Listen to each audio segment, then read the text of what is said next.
Hey y'all, what y'all doing? I know I've been lately.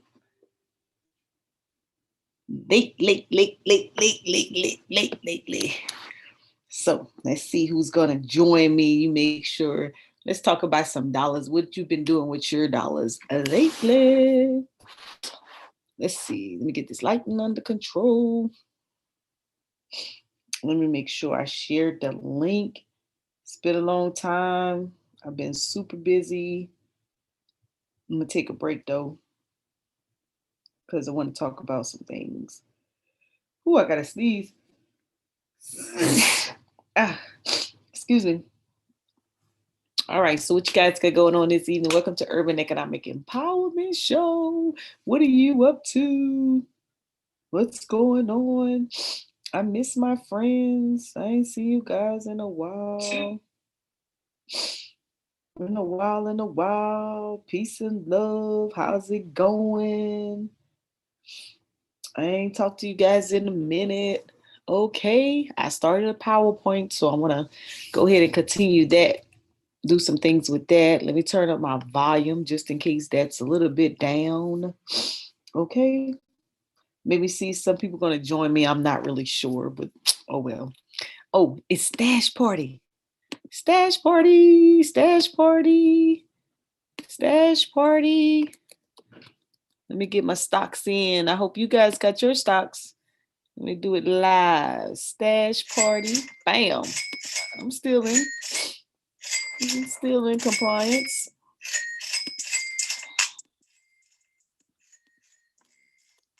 Oh. Get your stash party on. Get your stash party. Oh, they giving away Apple. I hope. Oh, they giving away Apple. All you have to do is log in and go ahead. Peace and love. What's up, you guys? Go ahead and hit that claim the stock now. I have to go ahead and I have to do a few more on my phone because I helped my brother out so he doesn't miss his stash party. Stash stock party. Bam. Hey, Stash got it going on. They put a little beat to it and everything. Let me go ahead and log on for my brother. Let's get his stocks going.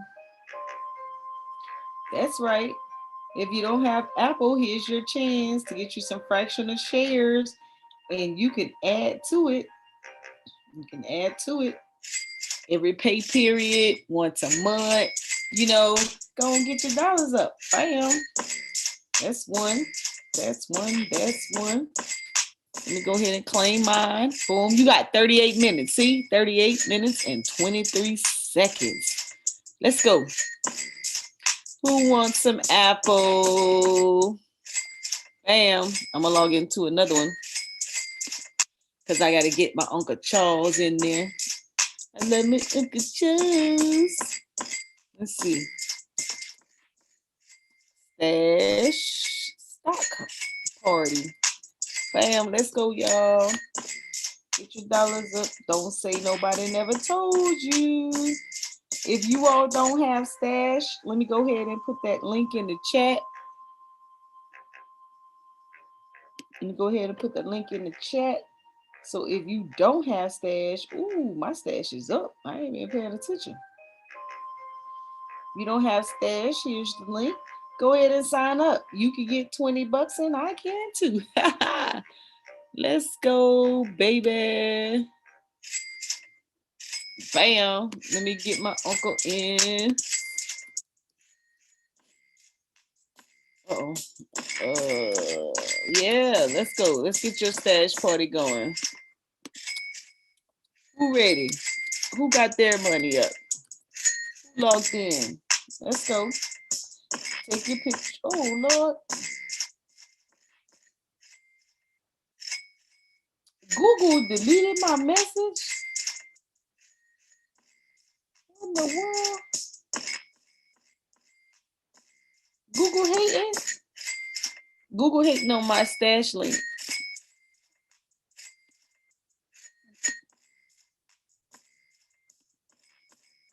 Google is hating on my stash link. I never had that happen before. Never had that happen before. That's crazy. Let me turn this off over here. Let me stop sharing. I ain't never had that happen. Let me see what they doing. Oh Lord, what in the world? So you can't promote and post links in the chat no more? What's up with that? Wow. That's interesting. Sorry y'all. The Google moderator team deleted my stash links. Hmm. That's really interesting. I've never had that happen before.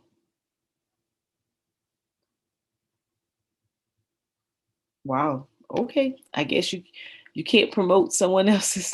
They really monopolizing. All right. I ain't mad at y'all. I'm not mad. I'm not mad. Let me see what happened to my PowerPoint. Uh-oh. I lost my PowerPoint, y'all. Oh, I lost my PowerPoint.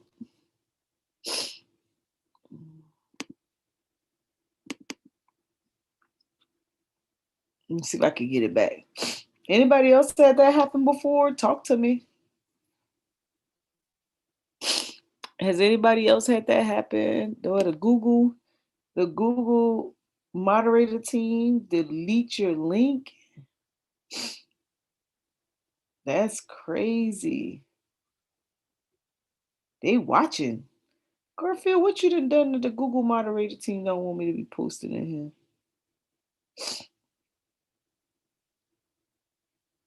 Well, if you guys are in the investment group, then you could get it from there. They watching. They watching. They watching. They're watching. They're watching. All right. Well, anyways. All right. So I want to build on what I spoke about before. Okay. My business one-on-one PowerPoints. So let's get at it. I won't prolong your time. So I started off, I think a couple weeks ago, on speaking on this particular guideline: business entities compliance, support and documentation, financial record keeping, and network supporting services. All right.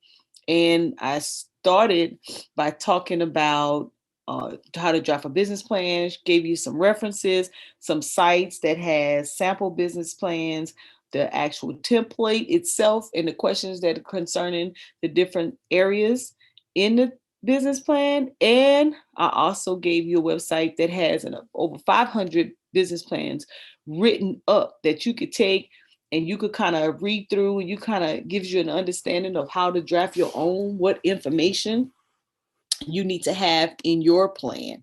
Went on to share with you how you should benchmark other companies in the same industry so that you can kind of understand, see what's out there and see what's different, and kind of see how you should model yours. All right. I talked about zoning, where your location of your business and getting with the business center when you're going to get your business license is important to know whether or not, depending on the type of business you have, can you house that business in that area, right? One time we were going and we were looking at a location for a commercial car wash business, and the building used to be rented out to barbershops and souvenir stores. It was near a railroad track. It was close to downtown. It was perfect. The traffic was high volume, and we were planning, and we just knew that we would get the location because it was for rent. We spoke to the person, and when we went to zoning, well, the person said, when they see who we were, they was like, oh, you probably can't have that business here. But when we went to zoning did not disapprove because it was like a gully behind it, so the water would be able to drain down. But the owner didn't want to rent it. So he blamed it on zoning, but zoning said it was fine. Also, the physical location of where your business is, the state, you have to have a registered agent in that state. Whether it's you and you use a virtual office, as long as it's an actual physical address, So a lot of people use Regency and use those virtual offices. In some states that is fine. And so you can use yourself and get you a virtual office space and become your own registered agent. And I'm just doing a quick summary. All right. So keeping the party rolling on the business entity compliance, I gave you a little checklist, right? With filing your business with the state. Then make sure you search the name. Don't just search it with the Secretary of State. Also search it with the U.S. trademark. I already talked about registering agent, filling out of your filing forms. I went to the website, showed you different filing fees in the different states. Create yourself an organization agreement. You can Google organization agreement. You could get a template. You could read through it. Boom. You could go through and you could make it your own. But if you have a business, you should have an operations agreement. Okay. Even if you're 100% owned. Your EIN number, you get that from the IRS website. Many of you are already familiar with that. You've been using the EIN for a while. That one's kind of second nature to you, so I won't spend no time on it. Annual registration fees. All states do not have an annual registration fee. You just have to find out, do your state have a fee? So, right, like Carolina, we don't have an annual filing fee, right?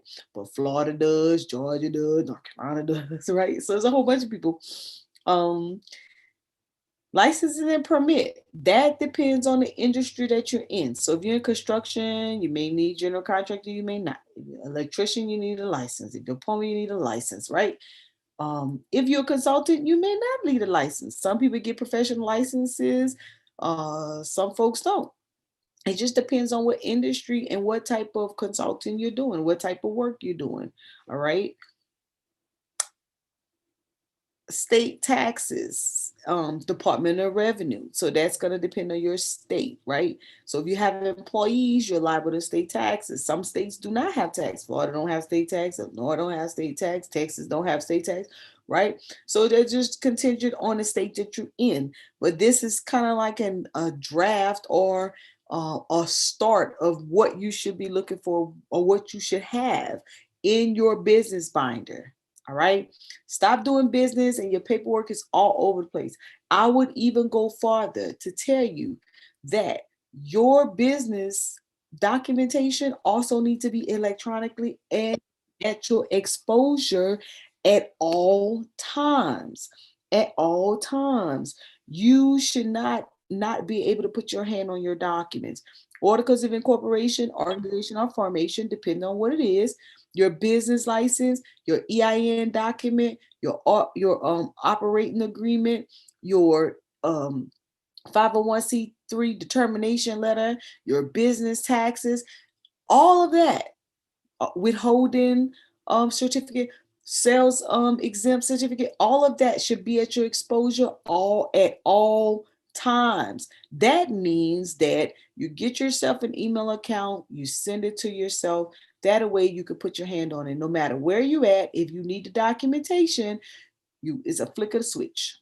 Okay. Now, what's optional? If you think about expanding business, you want to do business with the government, whether it's state, local, or federal, you're going to need the DUNS number. If you plan on subcontracting with anyone, they're going to ask you about a DUNS number because if they're getting big contracts, 9 out of 10, they're going to have to put you down and you're going to need those numbers. The cage code, it comes from betasam.gov. The DUNS is free. When you go to the website, you do not have to pay. However, they will offer you their services to boost your business credit score. That is at the discretion of you, but I'm telling you, you don't have to do that. The DUNS is free. So when you go, make sure you select that government contract, that's your government contract when you go to get it, so that you can get it within 24 hours versus 30 days. The cage code, so notice I put this in a particular order. You have to have the EIN, the incorporation documentation before you do the DUNS and the SAMs, because those websites will request that information. So if you try to go out of order, you will get a hard stop. Okay, make sense? All right. What's up, Sonny? I'm glad you could join me because I was mad at you. Hey, peace. Don't be mad at me. Don't be mad at me. I've been having a lot of stuff going on over here. I said, Sonny, don't come hang out with me no more. it's not that my usually around this time Mhm. I've been actually had a break, but usually around this time I've been taking care of my parents. So, Okay. Okay. You get an excuse. but All how you right. been though? Oh, I'm fine. I the people, helping people with PPP had me pretty busy and taxes. So, um, I'm trying to get back in the swing of things, get back into doing PowerPoints and make sure I have visual aids. I want to trying to get my subscriptions up. Trying to get to that 1,000 points so I could do more and get on my game, my A game. So everything's working out well, pretty much. Yep. Yeah. What about how's it looking in the stock world? Oh, I'll get to that when I'm done with this PowerPoint. We could talk about some Oh investments yeah, after that. okay, yeah, yeah. We can All get right. in there. All right. So let me finish this. It's not a lot. Um, all right. So let's keep the party going. I just had to catch up with Sunday a little bit because I haven't talked to him in a long time or whatnot. I seen him on the stream today and I told him I was mad at him. All right, so now we're going to talk about support and documentation. Like I said, articles of incorporation, formation, or organization, depending on your state where you are, all of this is done as Secretary of State. You do this, all right. So let's say, for example, you have a business, like I have a business, my LLC is Domestic LLC in South Carolina, and I wanted to incorporate in California. I wanted to use the same business, and I'm just expanding. I would incorporate as a foreign LLC in California. Okay, so I would be domestic in South Carolina, foreign in California. Makes sense? All right. So some people who are doing, PPPs and things of that nature, you may be getting those hard stops because they're trying to validate wherever you putting those addresses are. So if you say your physical address is in Kentucky, then guess what? They're gonna, when they search the Secretary of State, they're gonna be looking for Kentucky. All right. Your articles of incorp when they search your business. So make sure you kind of understand it and you check with the Secretary of State before you decide or determine that you don't need to incorporate in their state. If you're doing e-commerce, meaning you're doing business all over the internet, drop shipping, things of that nature, selling items on the internet, you may not have to incorporate because you don't have a physical location because it's all mobile. All right. But all of these documents are important. EIN, Operation Grid, we talked about those. A financial system. This number 4 is making and breaking our folks. That should not happen. All right. You could get if you're in business, this is not a social club. This is not um my best friend and I, these kind of things where you shake and whatever. When you talk about doing business, you have to understand at a minimum, you have to understand what a profit and loss statement is, a balance sheet, an income statement, and a cash flow statement. You don't have to be an accountant. Okay, you don't have to have a degree.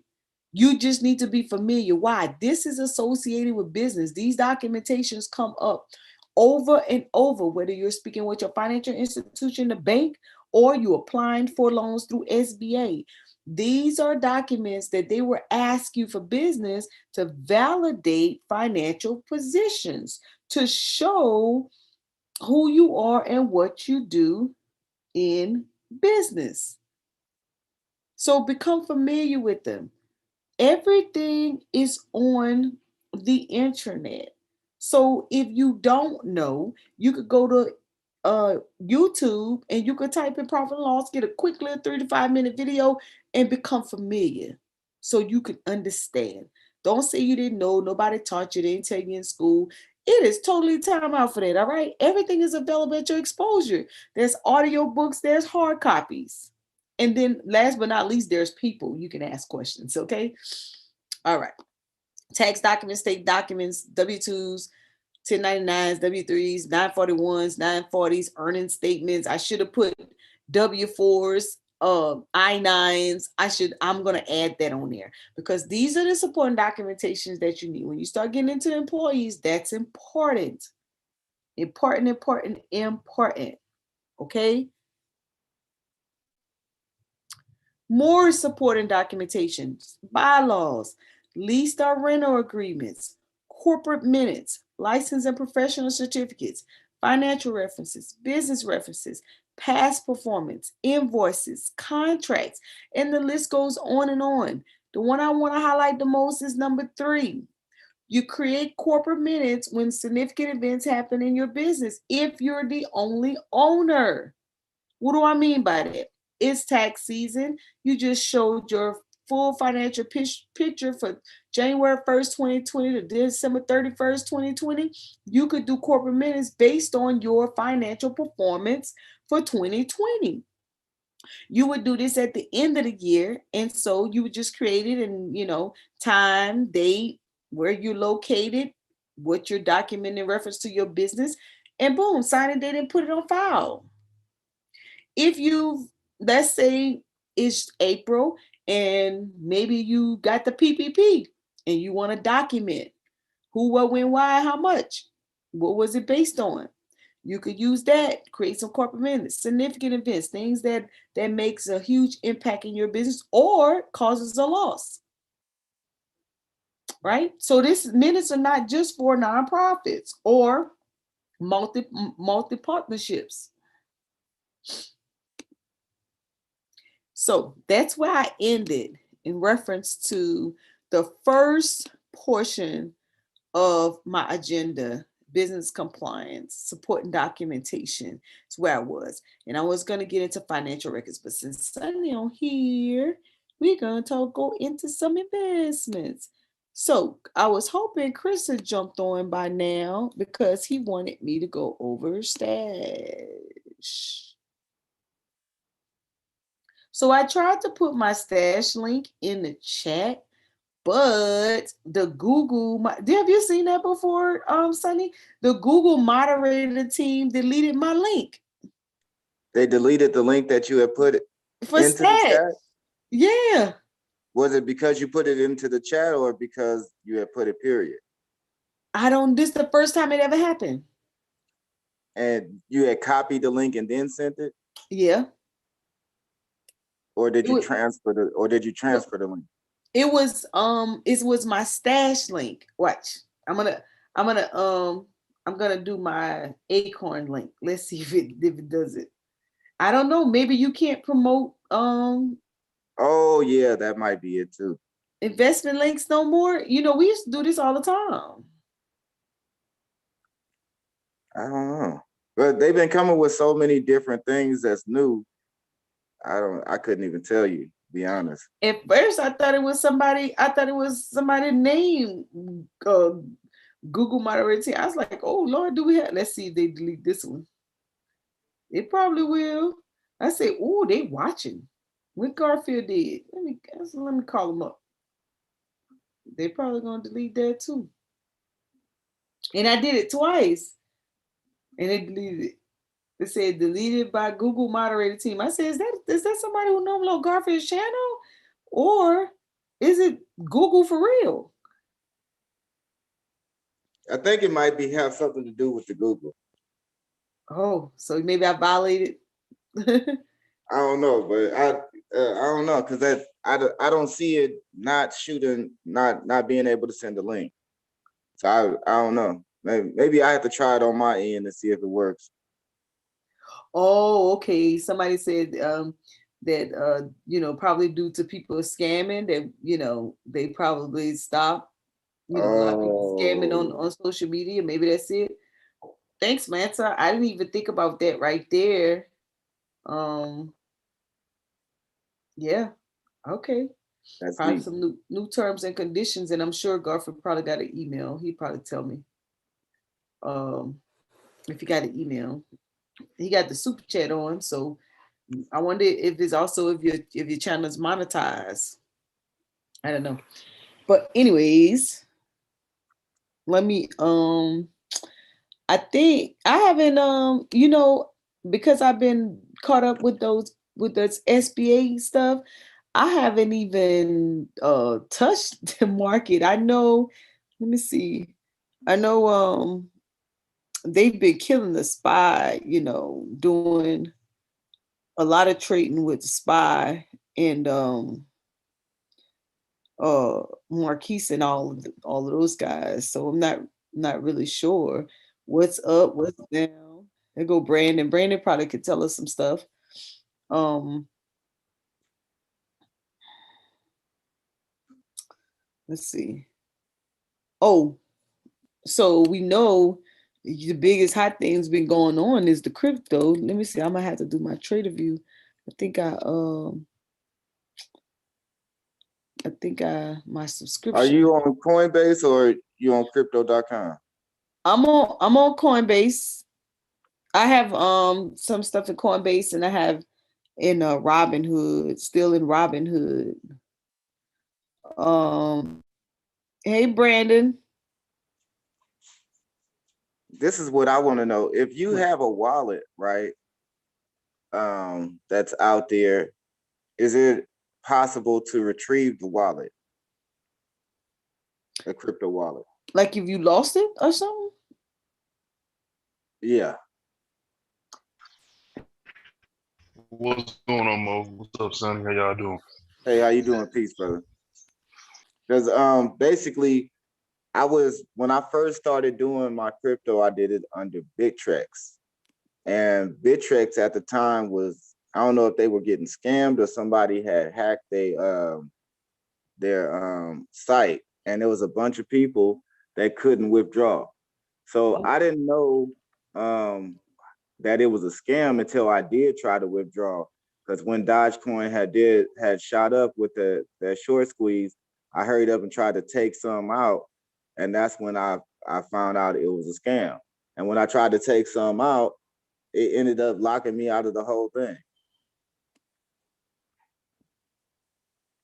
You know, Brandon? Can you retrieve so if it's a scam, then you wouldn't be able to retrieve the wallet, right, Sonny? But so my brother came over the other day and he was telling me he was under Bittrex. And I was like, man, that shit's a scam. I mean, that's a scam, this and this and that. I can't even get my wallet back. So he was showing me how he's able to do it on his. And then when I looked online, they basically cleared up all the bugs they said that they had. So I'm still trying to figure out, how do I get my wallet back? So normally in this case, that account that you have with, you said Bittrex, Mm-hmm. you should be able to log in still underneath that website and see if you still active. And if you're active, they should have like I think it's called a QC code or Yeah, that's what whatever. I was gonna say. That when they use that, that's the problem right there, that QC code thing. So when I do try to get into that, it won't let me log into it to be able to withdraw the funds. Like Are you it'll able let to me look at my money, but it won't let me take the money out. are Oh, you able to transfer it? Because I know there's some hard like wallets like Obo was talking about, OAE was talking about like an SD drive that you're able to hook up to your computer and it transfer to the actual hard drive. And then you could take that, put it to like I think you can put it to Coinbase or like Binance and just add the money over to those Oh, websites. and I won't need the what is that, the Q&A scan? Yeah, the QC code or I whatever it mean is. QC code. I wouldn't need that. Would I still need that to be able to transfer it?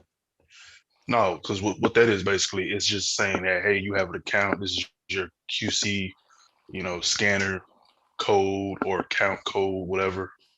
And with that, you can add money. Then you can subtract money. But since you're not able to subtract any money, you can probably convert it to a different, account number or account. Oh man, that's good looking out. I'm actually trying to do that as we speak right now. Doesn't give you the option to log back in.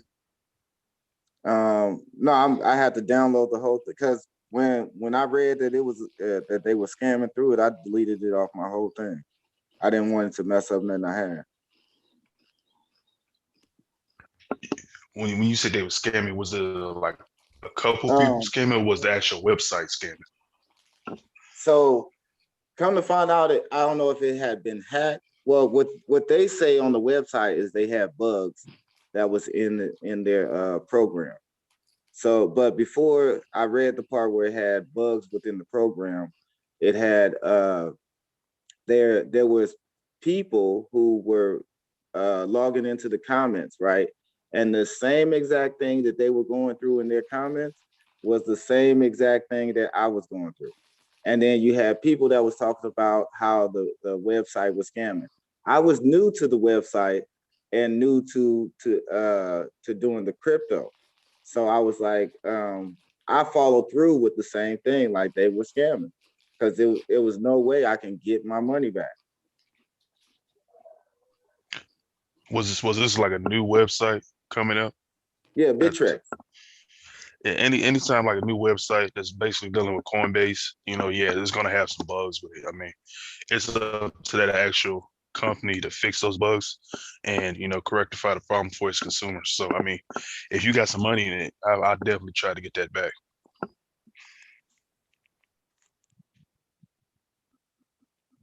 Yeah.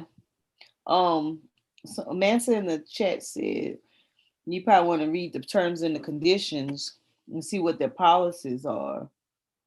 He asked, or I don't know if he or she would they ask, do you still see your money? You can see your money, you just can't get it out, right? Yeah. Yep, you can see his money. And then when I did try the first one, because I had, when Dogecoin went up, I split it up and put some in the Bitcoin. I put some in the Sia coin. And at first I thought I was taking it out when I put it in the USD, but then when I looked again, my money had rose in the USD. So I found out that was something else. And then I tried to take that out and withdraw the whole thing.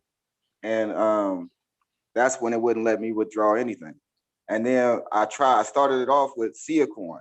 And so on there, it shows how much my Sia coin is rising, but it says I have zero coins in the Sia coin. But I still have Dogecoin, I still have Bitcoin, so I didn't even try to even mess with that because I didn't want them to zero that out either.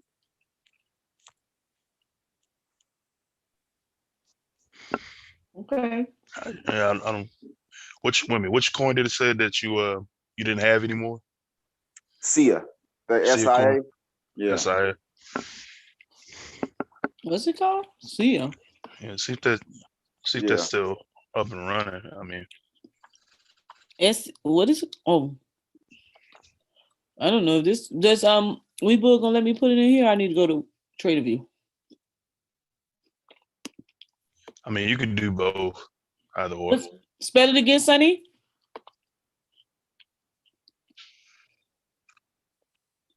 You I think said it's yeah, SIA. SIA. I don't see it. Oh, this one? Or this one? Yeah, I think it's that one. This one right here? Yeah. Oh, that thing made a little move too, Sonny. That's when you tried to get it out. Oh, he didn't got ghosts on us. I guess so. Mm. Anyways, what's up, Brandon? What you been up to in the market? Nothing really. I just been looking at the two players I got for long term, seeing how they doing. Um, I got Hero for May the 21st, and then I got Pave Mm-hmm. for September. So Pave been doing pretty good, but my Hero expiration date is coming close, and it's nowhere near the strike for me. So I think I'm gonna jump out of that. That's like my spy.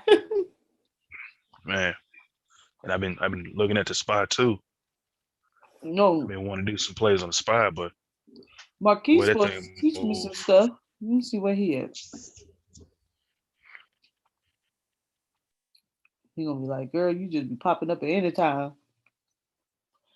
Um, so for those of you who watching, this is Webull, and you could open your Webull now without opening your account.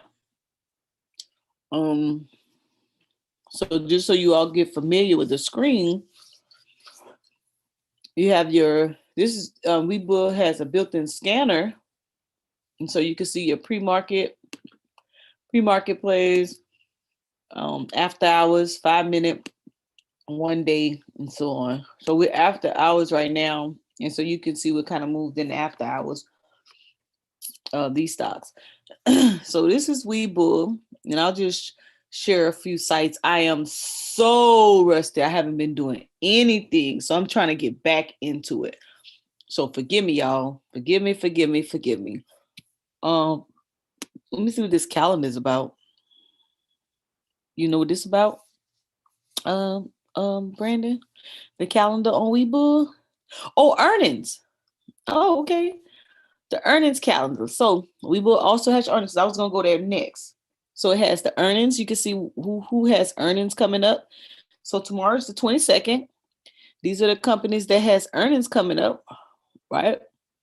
So if you wanted to look through and look at these companies, you could check them out. It Go ahead, Brandon. You was gonna say something? No, my fault. I said today's the 22nd, isn't it? Oh no. No, the day the What's 21st. Yeah, day the 21st. okay? Yep. Oh, that was today. You're right. You're looking at the 21st, and I'm saying the 22nd.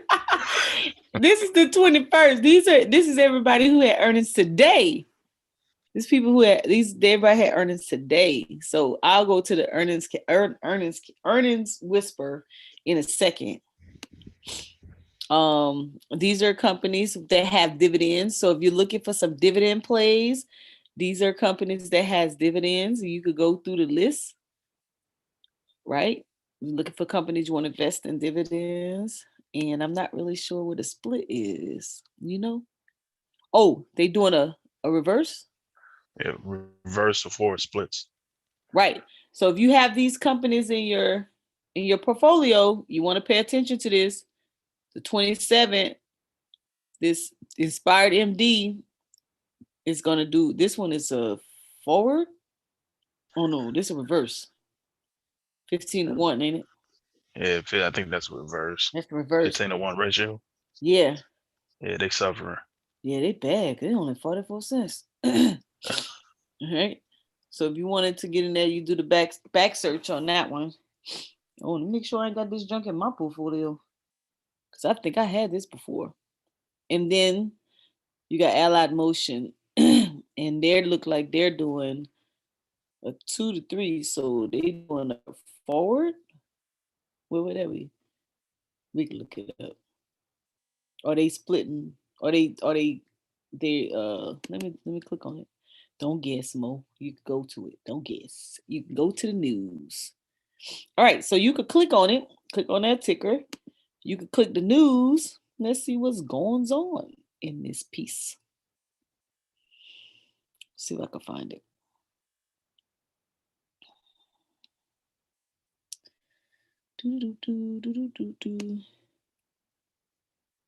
Let's see. Let's see. Trying to scan. So they found a 8K. Let's see what y'all got going on.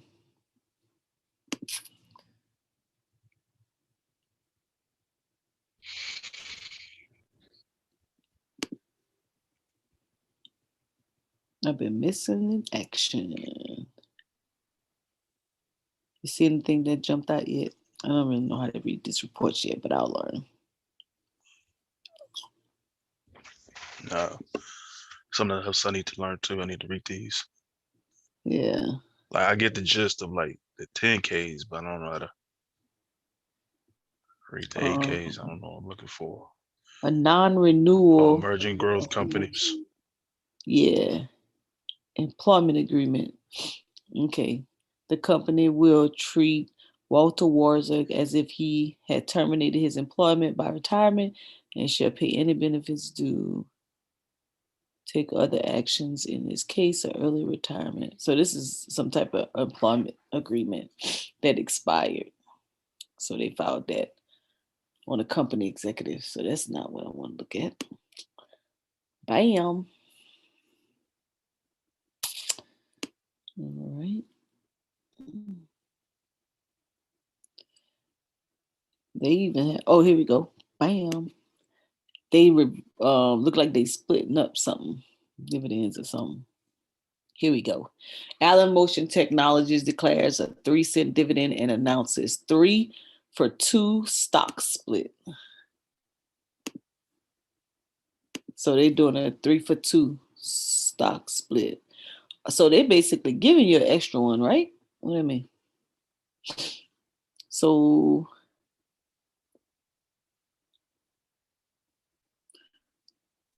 they're doing a 3-cent quarterly dividend per share.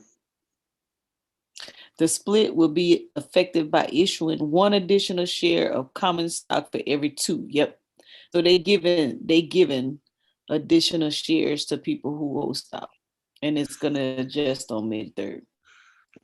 Now, if you take a look at that actual ticker and just Mm-hmm. go on the yearly chart or like 5 year or like click all, you tell if that company's doing bad, if they got a Okay. um AM. Let me get out of this. Let me go there. Take that out. AM. Mm-hmm. Here. And let's go to the yearly, right? Yearly chart. For those of you all who just tuning in, peace and love. Um, welcome to Urban Economic Empowerment Show. We're just doing a little troubleshooting, a little research here. And let me spread this out. Stop there. It's been a while. It's been a while. So this is a year, Brandon. yeah, Let me go a little further out. Let's yeah, see. go further back. Yeah.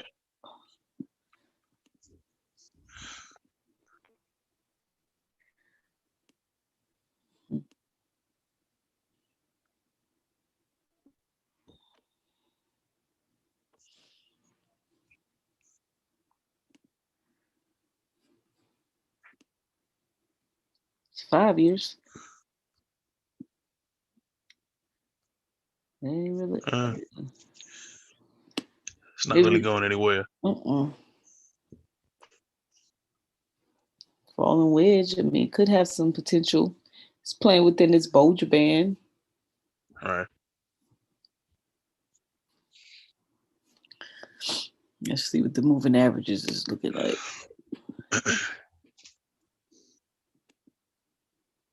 I think this one is my 50. The blue one is my 50. That's my 9. The gold is my 9. And the 200 is the purple. So It's trying to stay up there. Let's do year to date. Yeah, so it's trending along. So, anyways, I got on that. For those who just watching, I was just looking at. I was just exploring Webull and its different options that we have, and I don't know how I go back to the other screen, just so you could kind of get familiar with where to find information. Okay, here we go. Yeah. So I clicked on the globe on markets, and so you can see what's IPOing, what's they got to buy shares, they got to buy offerings, and all that great stuff. Then they have the calendar, and then they have the earnings for today, and then they have the dividends, and they have a split. And so also what I was going to show you is going to go to Earnings Whisper. This is another website that you can go to and get free data. Right on Earnings Whisper, you can click on calendar, and it'll show you the week. And then you could scroll down and you could see a list of who has earnings coming up per day. So if I'm on the 21st, that was today, So they had 33 in the earlier part of the before the open, and then you had 67 after open. So these are some plays you can look into when you're asking, how do I find companies to invest in? This is a method you could use by playing the earnings, looking at companies that have earnings, reviewing the charts, deciding whether or not you want to take a position or not. Okay. So tomorrow we got AT&T, American Airlines, Cleveland Shuffle, Cleveland Cliffs, and so on. All right. And then it kind of gives you a little growth on a little expect where they think that revenues may go. This a lot. Should we look at this one, Brandon? Revenue growth of 1,000%. Who's that? Cleveland Cliffs Incorporated. What's their market cap? Is Oh that no, this what's the one? revenue? Is that this 4.16 billion? It says Rev, I think so. I don't. Okay, let's look it up. Let's go Yeah, to it. it's crazy. I know 1,000. See, let's see. And this is just merely information we're just sharing, just kind of giving you guys some sites that you can kind of go and look at things on your own. We're just sharing information. Hold on, let me get all these. Is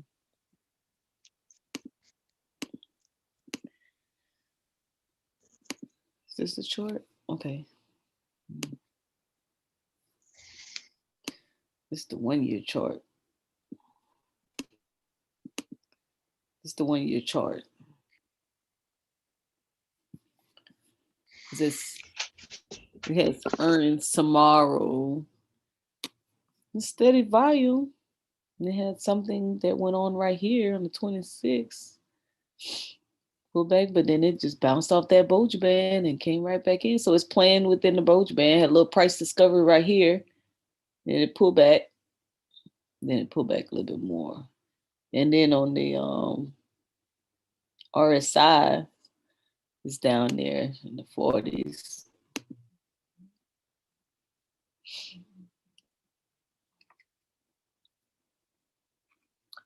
So yeah.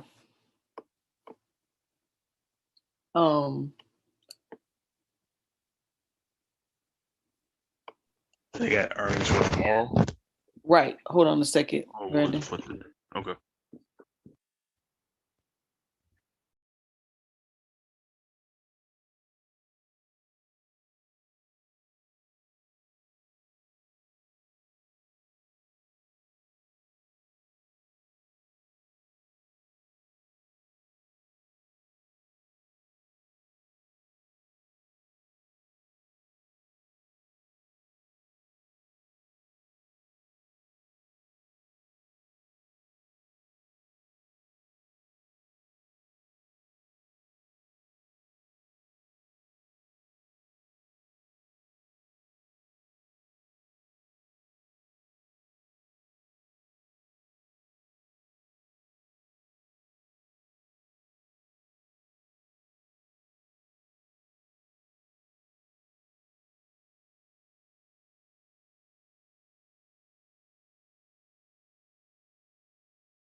Alrighty. Yeah, so it looks like it's a growth. What I do, a year? Let's see. Hold on, let me lock my top lock. Somebody come trying to get in here. Oh.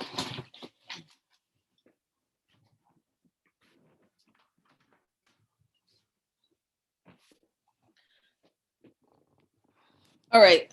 Yeah.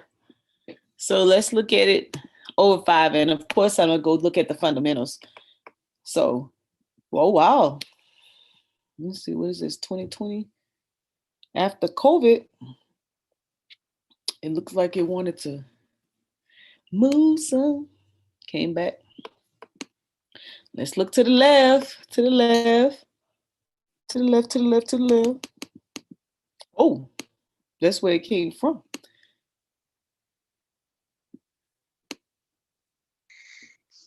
Can you explain why you look to the left?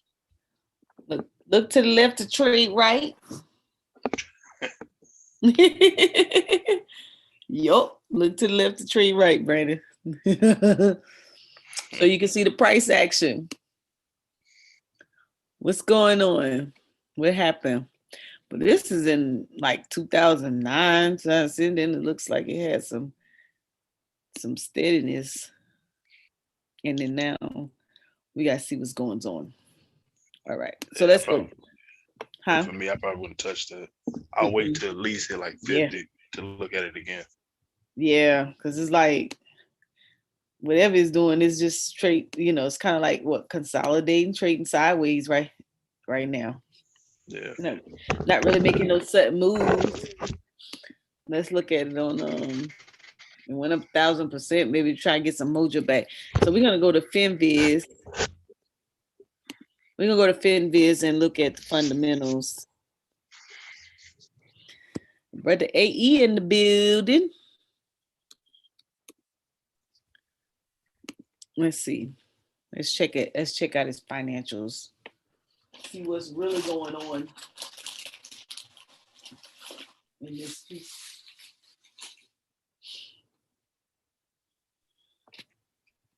All right. We're just checking out some charts.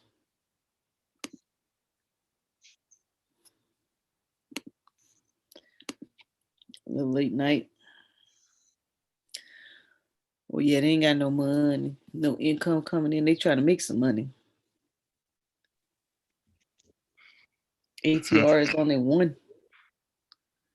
Let me get this drum off the screen. I don't even see the little X. Okay, there we go. Oof. Yeah. Dead and negative. They're trying to make some money. Let's see what the ratings are on the bottom. Neutral. Neutral form. This is a couple recent. They got to go to $19. What is it at? What was it at? 17.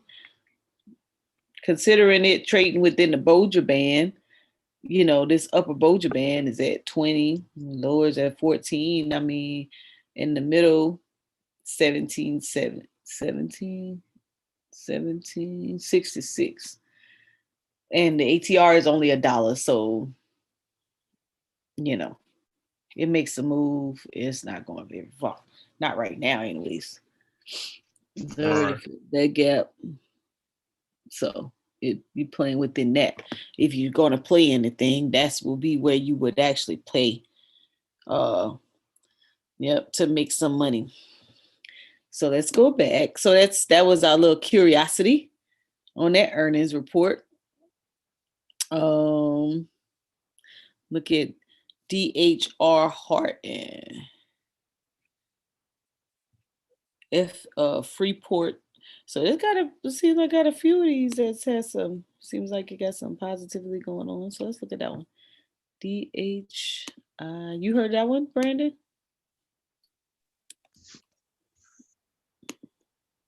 No, I was thinking of DHL off. No, Oh I yeah. haven't heard this one. Right. Uh-oh. Uh-oh. So in the last few days, this one has some price discoveries doing something. Well, look at all this volume. So what are they about? Let me go to Weebly. Let's look at some news. Let's look at some news.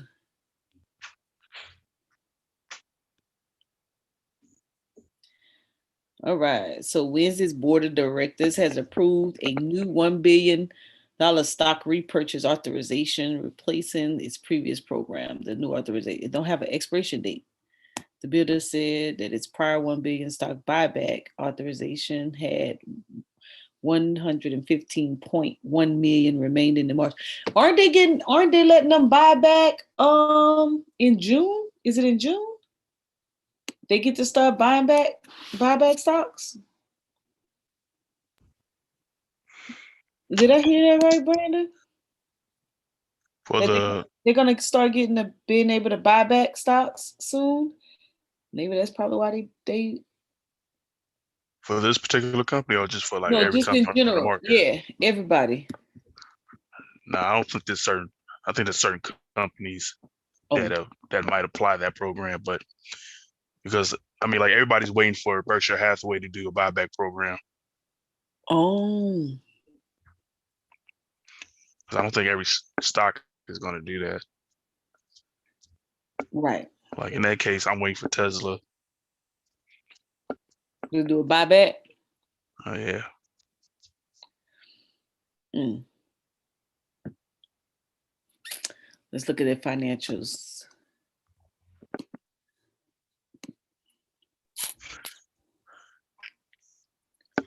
Ooh, I'm a little rusty, but I'm getting it. Get back in the groove soon.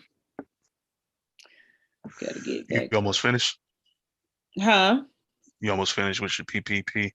Oh my God. You know they extended it, so I'm not just doing mine, just helping other people. Oh yeah. Got like 6 Right. more companies.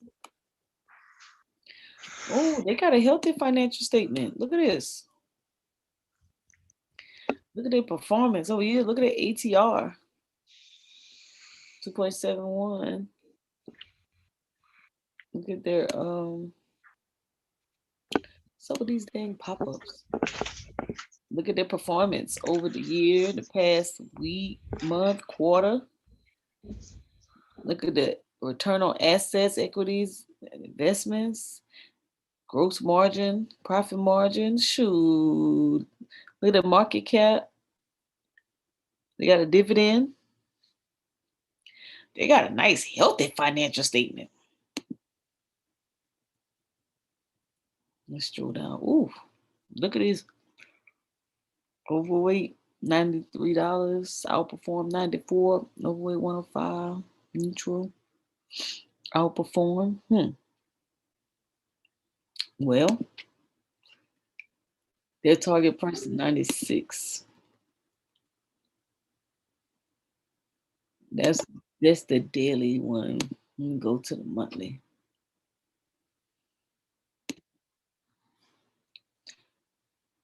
Looks pretty good to me. Looks like a nice little growth company. So they do consumer, cycling, and residential construction. All right. Bam. They got earnings tomorrow. Check them out. Oh, Tesla's on the 26th. Let's see. Remember this?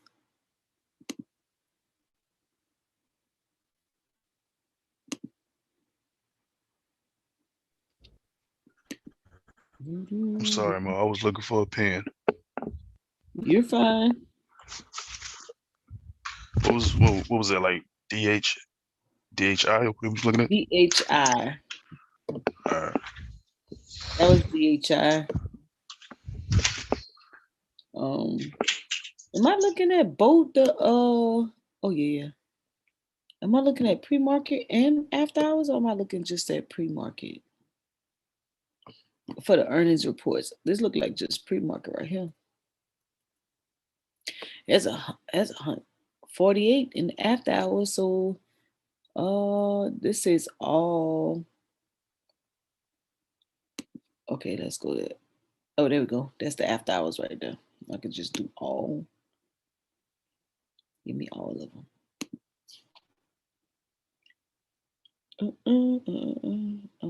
I'm looking for the 8. Yep. Tesla got earnings on the 26th, AE said. Yeah, I just clicked it. Y'all better get them dollars. Y'all better put those dollars in those FINRA accounts. Don't get caught slipping. Tell me, I had no money, it didn't clear. You better put it in now so you can be ready. Which account you say you put it in? I said the wrong thing. No. Which account? No. I was just talking about your apps in general, your FinRay accounts, right? What that's what it's called? FinTech, right? Oh yeah, the fintech. Mm-hmm. FinTech accounts. Y'all better make a deposit. Make a deposit in your FinTech account. Okay. So I'm in Earnings Whisper. So this is a website that you could go to and you could get information.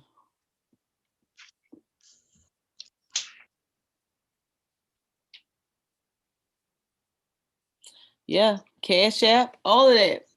Y'all gonna put some money, get it ready, right? Because this is the earnings, it's earnings time.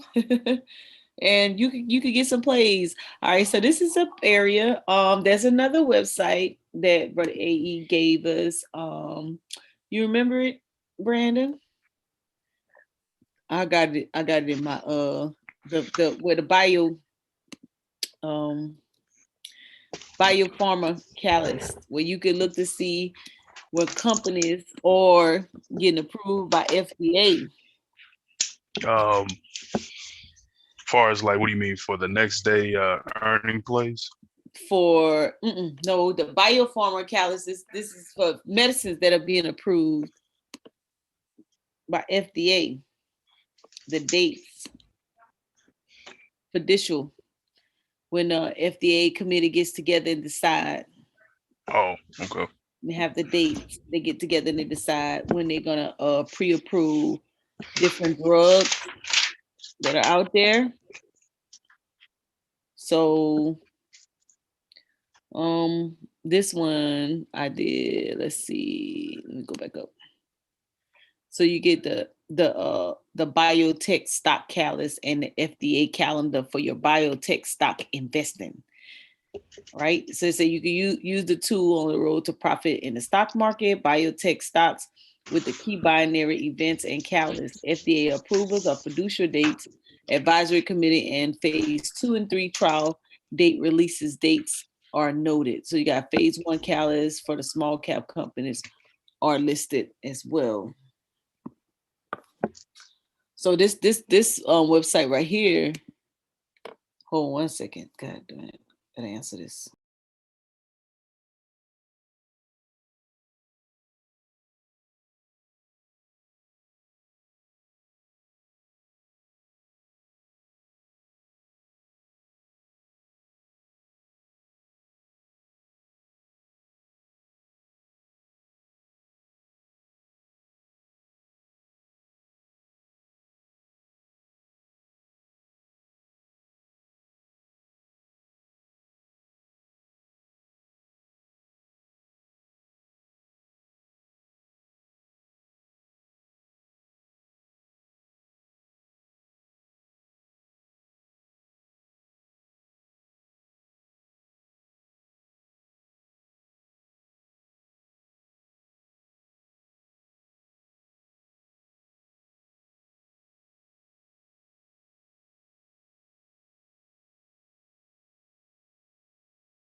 The prime for the loans. Hey, Marquise. Hey, what's up? Peace. Hey, what's going on, brother?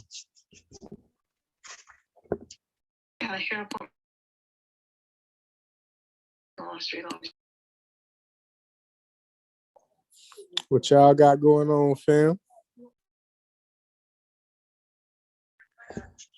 Me and Mo is trying to get acclimated back to stocks just a wee bit. I know that's right, man. Had a crazy mood this morning. Was that the one that you posted this morning?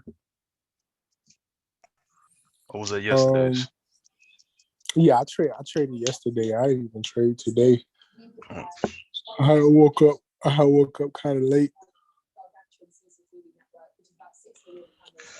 but I had man, mapped like it out. I be having this situation when I'm trading or and studying London like all night, and then I stay up too long. Market start off, wake up late. now is that the spot or is that regular forex? I be trading forex during London a lot of times, but when the market open, of course, I'm talking about SPY. You know, I trade. I do other little stuff here and there. Like I traded Uber like 2 days ago. So I be trading like certain things when I just see certain setups, but for the most part, I just trade the SPY. Got you. I've been I, um I've been I've been go oh, ahead, my brother. fault, Mo. Go ahead. No. Go ahead. I've been doing a lot of searching or video searching on or researching on the Elliott wave theory, and it's funny how like you put that in the back chat and like the next day, the spy moves in tandem of what they say on that video. It's crazy. Wait, what video do we need to watch? It's well, I'm gonna let Brother Marquis speak on it, but that video is potent. Which video you talking about? I think the one I was looking at was like 16 minutes. Let me see if I can pull it up right quick. The Elliott wave theory. Okay, yeah, because like me and like Kyoba Camille, and I think um Chris too now over Chris too. We trade, using like ICT, which is kind of it has a lot of common with that. So I've been following what's going on and how Gotcha. What was that theory just mainly for forex, or was that for overall? No, you can. It's versatile. You can use it in whatever market. You can translate with it to wherever market. It's just when in the forex market, it's just so liquid. So a lot of people, test those strategies in forex just because it's like if your strategy work in forex, then you probably can make something happen wherever else. Gotcha. Because Okay. in forex, as long as you know how to deal with the liquidity raids, you know what I'm saying, those stop raids in the Hmm. forex market, then you can pretty much deal with whatever. Because as a trader, that's one of that's one of your arch enemies as a trader. When they just trying to run those stops. So if you can learn to deal with that and understand when anticipate that, then you can pretty much take your strategy, straight to the market. Gotcha. Can you predict those stops or no? Yeah, I mean, because how I look at it is like once the swing gets made, like even when we look at this chart right now, once let's say we see this is in a bullish trend, so we can say look at the peaks. Every single one of these peaks are getting violated by each higher high. So those are basically where the stop raids are happening. Those are people get short when that market rounds out at that peak. They get short there. They take their stop losses there, Hmm. and once it pulls back, once it retraces, it reverses and goes up and run those stops out. So in that way, you can anticipate that's going to happen. Like for example, if we look at that second peak, or the peak that has that purple line through it, Yeah. if you were anticipating that peak to be stops that's going to get rated, you can Oh, Hey Mo, if you could take your Fibonacci from that bottom leg. I don't even know how to move my Fibonacci. It's been sitting here for a Hey, practice. while. That's what we do this for. Practice makes perfect. Yeah, wait. Now what do how Me do I personally, I like to just go over and manually open it up in that I don't left toolbox. I didn't know how to get it off. Maybe if you hit that, like right click it, you can like delete it or something. You know I ain't got my darn mouse upstairs. Oh man. Whoa. I did something else. Yeah. So, But there well, we I go. think that Trash that can. button is giving you a quick shortcut. So just click that, and then go to that bottom leg at the bottom of that Bollinger Band, the higher low before that horizontal line. No, back. I mean to the left, to your left. Down to the bottom of that red candle. Take your bid from the bottom of the red candle to the top of that peak.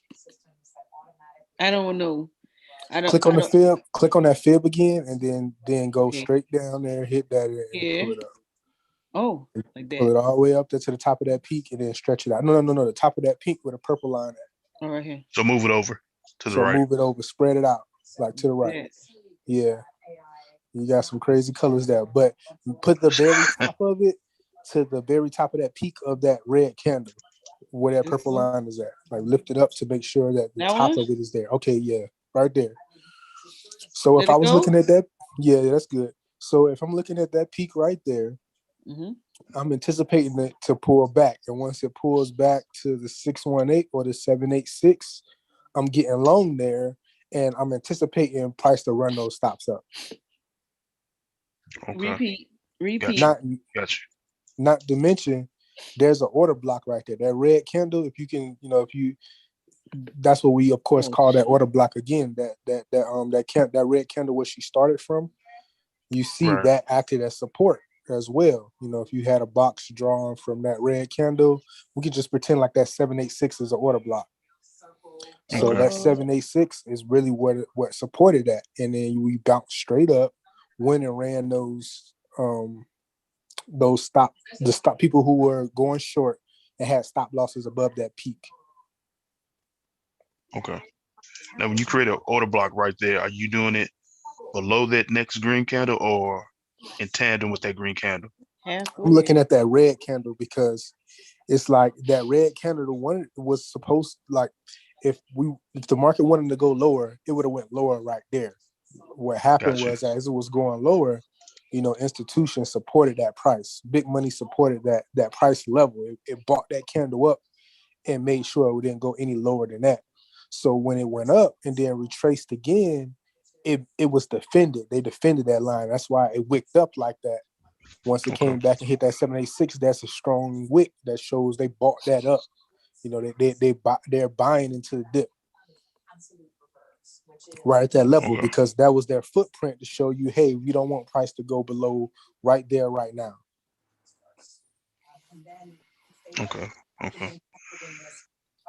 You know what I'm saying? So, and yeah, so like that's one of the moves I trade on the regular, and it's even more um So to me, it's even more better when it forms a nice like head and shoulders type of pattern. Mm-hmm. I wouldn't necessarily consider this a head and shoulders because the head isn't the lowest one. That on the left, you got a wick that's a little bit lower than that. this on the But when yearly, but would you have had this on the yearly when you was looking at it, or would you have what time well, you would have had it on the Like, this the hourly? daily. I mean the daily. I'm sorry. Yeah, so it just depends on what you're trying to trade. Like, okay, on a high time frame, that trumps everything. So that Yeah. will be a really strong move. So that day when it came, well, that those 2 days where price came to that 618 and that 786 and retraced, those are days where, okay, I know price is going to react here on that higher time frame. Then I'm gonna zoom into the to the hourly and the 15 to find where I kind of see the same exact thing happening. Because price is fractal. So that same setup you see on a daily, you'll see that on a smaller time frame playing out as well. Yeah. Okay. Not okay. Right, like okay. I'm like not okay. Okay, wait a minute. If you go down to the hourly. Okay, sprint Now, out. stretch it out. Yeah, stretch it out so you can see that price action better, and zoom in to where that Fibonacci retracement was at. Like, just go to the left What do you until mean? you get to that point. Oh, I see what you're saying. Yeah. If you can just grab it and yeah, I'm and getting then back to zoom in on that one part there, like zoom in on that part where it reacted.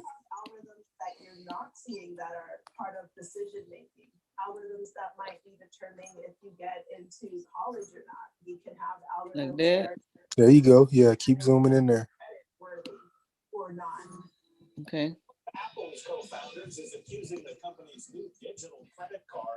I think we had it over.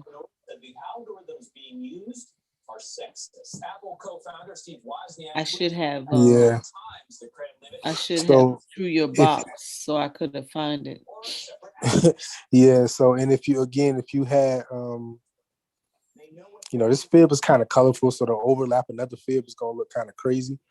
But you can of course take it from the bottom of that fib down there to the top of that peak at the top.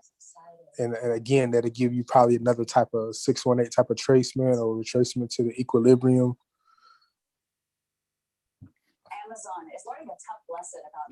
Man, I hate to see your screen right now, bro. You got fib, Bollinger Yeah, hey, Bands. girl got me. Let me take some of this stuff off. All right. Go back to the first one. Right. Oh shit, I lost it.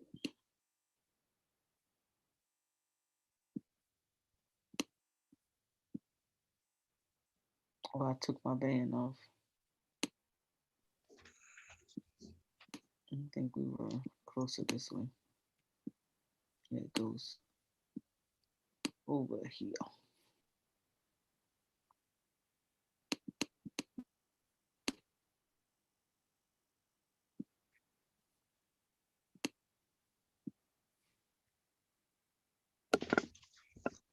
Yeah, I'm over here cranking up the lab right here real quick. You cranking up. I thought you said you cranking up the loud. I'm like, what? What?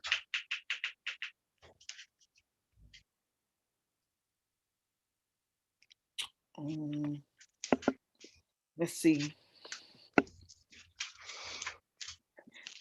Let me get the I ain't ready for the Fibonacci just yet. Let me get something straight here. This is the daily. Get this chart back in order. All I'm right. gonna show y'all some stuff too, man. I kind of created my own system. Okay, so you gonna share your screen?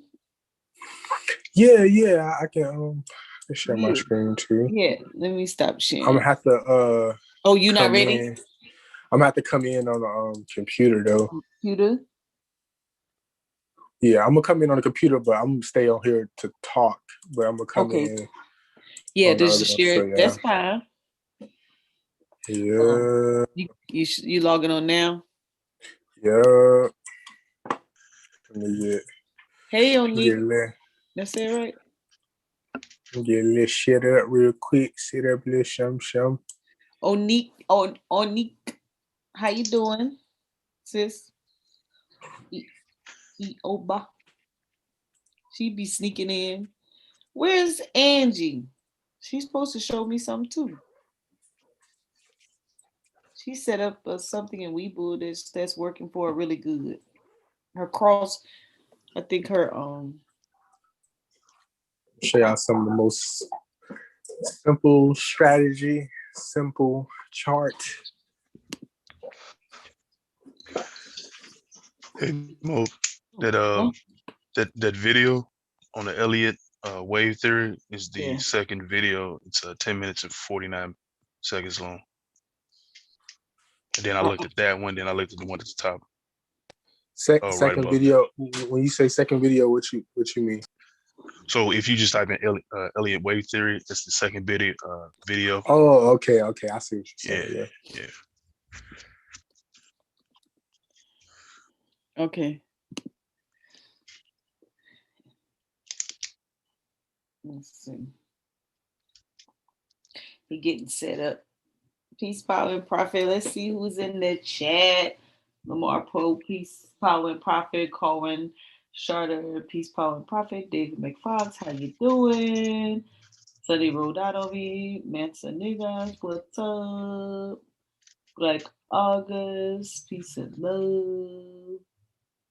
Loan forgiveness. You get loan forgiveness. You just have to have your paperwork. If you use employees, just give your payroll summaries. If you did the income, then just give your financial statements. You should be straight. Yahweh Shara, peace.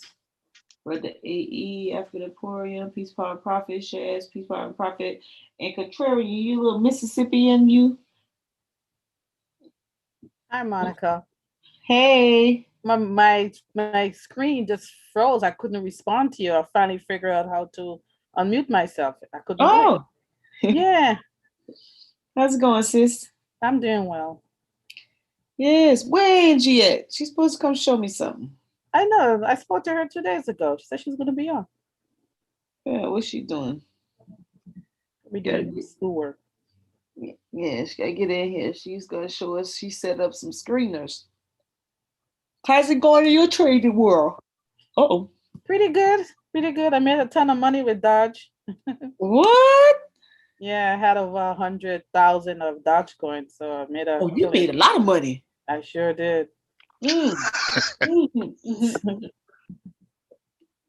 Wow. When did you get in? Like you just decided to keep adding to your position, or usually when I purchase it, I usually purchase 100,000. So I had purchased 100,000 when it just before it first went up at about 4 cents. It was around 4 cents, I think it was. And then I sold some, and then I bought some more, and then it just went right up. Girl, you made a killing. I made a killing. Yeah. Dang, that thing went to 47 cents. I know. I should have sold some at that time, but I think it's gonna climb back up. Yeah, Chris was saying that it's possibly could go to $1. Yeah. So I'm gonna write it out. I gotta be like y'all when I grew up. You hear that, Brandon Marquise? 100,000. Y'all probably got the same thing. I ain't tripping. That's definitely nice. Yeah, I had 1,000. I had a tenth of what you had. I mean, a 0.02. You ready, Marquise? The only thing is now I have to figure out how to move the funds, because I have tons of, I have funds sitting there to be able to move it to pay the least amount of damage to it. You got to put it in something equal, like another crypto, or you gonna have to put it in the IRA. Well, yeah, you can put it in tethers too. What is that? A stable coin that basically a link to the US dollar. Like if that's what a lot of people do when they're kind of done with the trade, but they still want to stay in the crypto. They just buy US tethers or true USD. Those are like tokens that are, the dollar. Put them in the chat, Marquise, in the Zoom chat. Okay. But I was about to. So do y'all want to see? Y'all want to see this on TradingView, or do y'all want to see on Hugo? Which one y'all want to see first? Like y'all want to see how it looks on TradingView or Hugo? Or on MetaTrader. Well, the chart is the chart, right? It's just a different platform.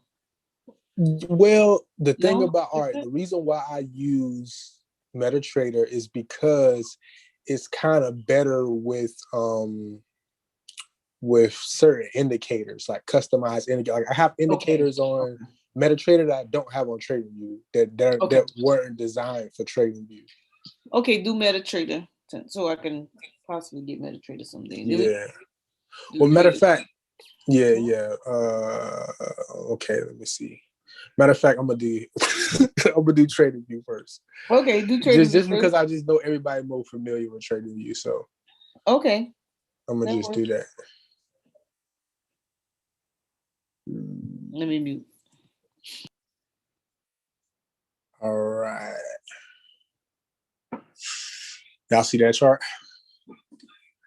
Yeah. White and black. Black is red, white is green. Yep. Because it just helps me see that support better. I know, or it's easier on my eyes. You know, that's all. And this right here is the SPX 500 USD. This is the Forex version of SPY. Okay. So the reason why I like to use this is because it shows all the data from when market is closed as well. So this is the daily chart.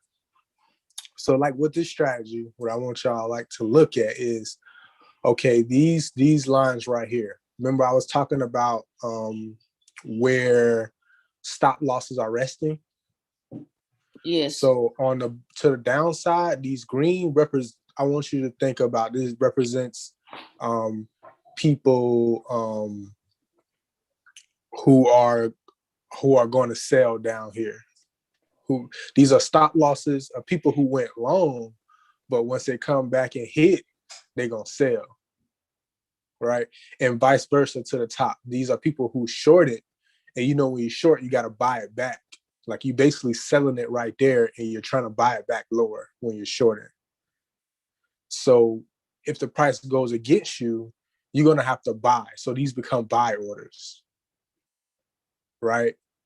So these are buy orders resting above these, and these are sell orders resting above these, right? But the reason why I have it color-coded green down here and red here, because the way I trade, once price kind of dips through one of these, to me, this is a long.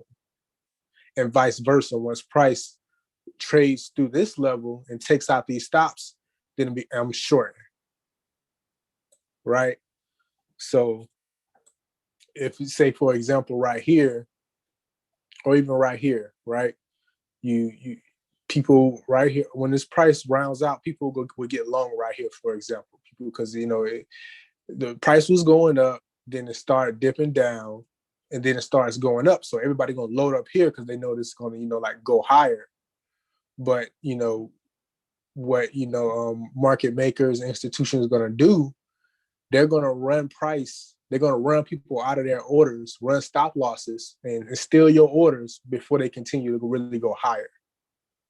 So the way I'm trading, I'm waiting for prices to get ran, and then I want to get long because I know now price is going to go where it wants to go. So like this right here is like a prime example of like the formations that I look for right here. When price creates a swing point, that swing point gets ran out, and then price continues and then retraces again, and then continues to go higher. So how I would play this type of trade right here is I wait for that swing point to get made. And once I see this right here get ran, creating a lower low, when it runs one of the higher lows and runs it out, I would take my fib and draw it to the top of there. Actually, I would take my fib as this is happening, and every time we make a high, I'm going to bring my fib up. And then we make another high, I'm going to bring my fib up. Bring another high and bring my fib up to there. So then once we bring the price right here, and price starts to trade down and pull back, 705. Yeah, you can get that. These right here are basically, similar to the 618 and the 786. This whole zone from the 62 all the way to 786 for me is a buy zone. Actually, everything under the Equilibrium. Right here, 0.5 represents equilibrium of this swing. So everything in this zone here is a buy for me, and I'm looking to trade it to about right here. This is like my first target. That's the second target. That's the third target. But so price comes and makes this swing. That swing gets violated, and then that's when I got my fib, and I'm kind of chasing price. And once I see price dip down and give me a retracement into my buy zone, that's where I'm taking that buy at right there. And I'm looking to hold on to it until I run these stops out that was created here. And we can look at the same thing right here, for example. We got another one right here. We got price comes up here, trades, makes that swing point. These traders getting long right here. They think it's about to go up. So they getting long right here. Price trades up into there, comes down, takes these traders out, right? And creates a swing point. Then I take my fib, and now I'm chasing price. I'm chasing price. Every time this is going up, I would just be moving my fib, moving my fib, move my fib. Now, this is on a daily chart. So, of course, this takes longer to play out. But when it plays out, it plays out. But this can be done we're going to go on smaller time frames too. So once we get to the peak up here, price starts retracing. And what we have price retrace to, got the swing point that gets created right here. People getting short right here. These are their stop losses are waiting right here. These are buy orders. So once price retraces down into my buy zone, which actually gives you multiple buys, because like when it comes down here, first it reaches equilibrium. That's a trade right there. Then it comes down and reaches the 6-2. That's a trade right there. Then it comes down perfectly into this buy zone. And I would take this buy here, and I'm going to ride it all the way out till I take these traders out of there with their stop losses. Their buy orders on their stop losses is what's going to catapult price up. So they're going to be willing to buy at a higher price, even though it's hurting them. They kind of have no choice. So, as price goes up, you hit that marker right there. And even if you miss that trade, for example, there's even another opportunity right here to get into. After that forms, we can take our fib from this point right here. It's going to be at equilibrium. And also gives you a retracement right here to equilibrium. Bound, where you're going to go higher. Now, let me zoom into a smaller time frame, right? Oh, yeah, in concert with these moves, these are also all happening right here at order blocks. All of these, order block, all of that is happening. So when you get those retracements, you just get double confirmation, hit right into your zone, And let's say you did, wait and take this trade, this is it's just a nice move, especially on a daily.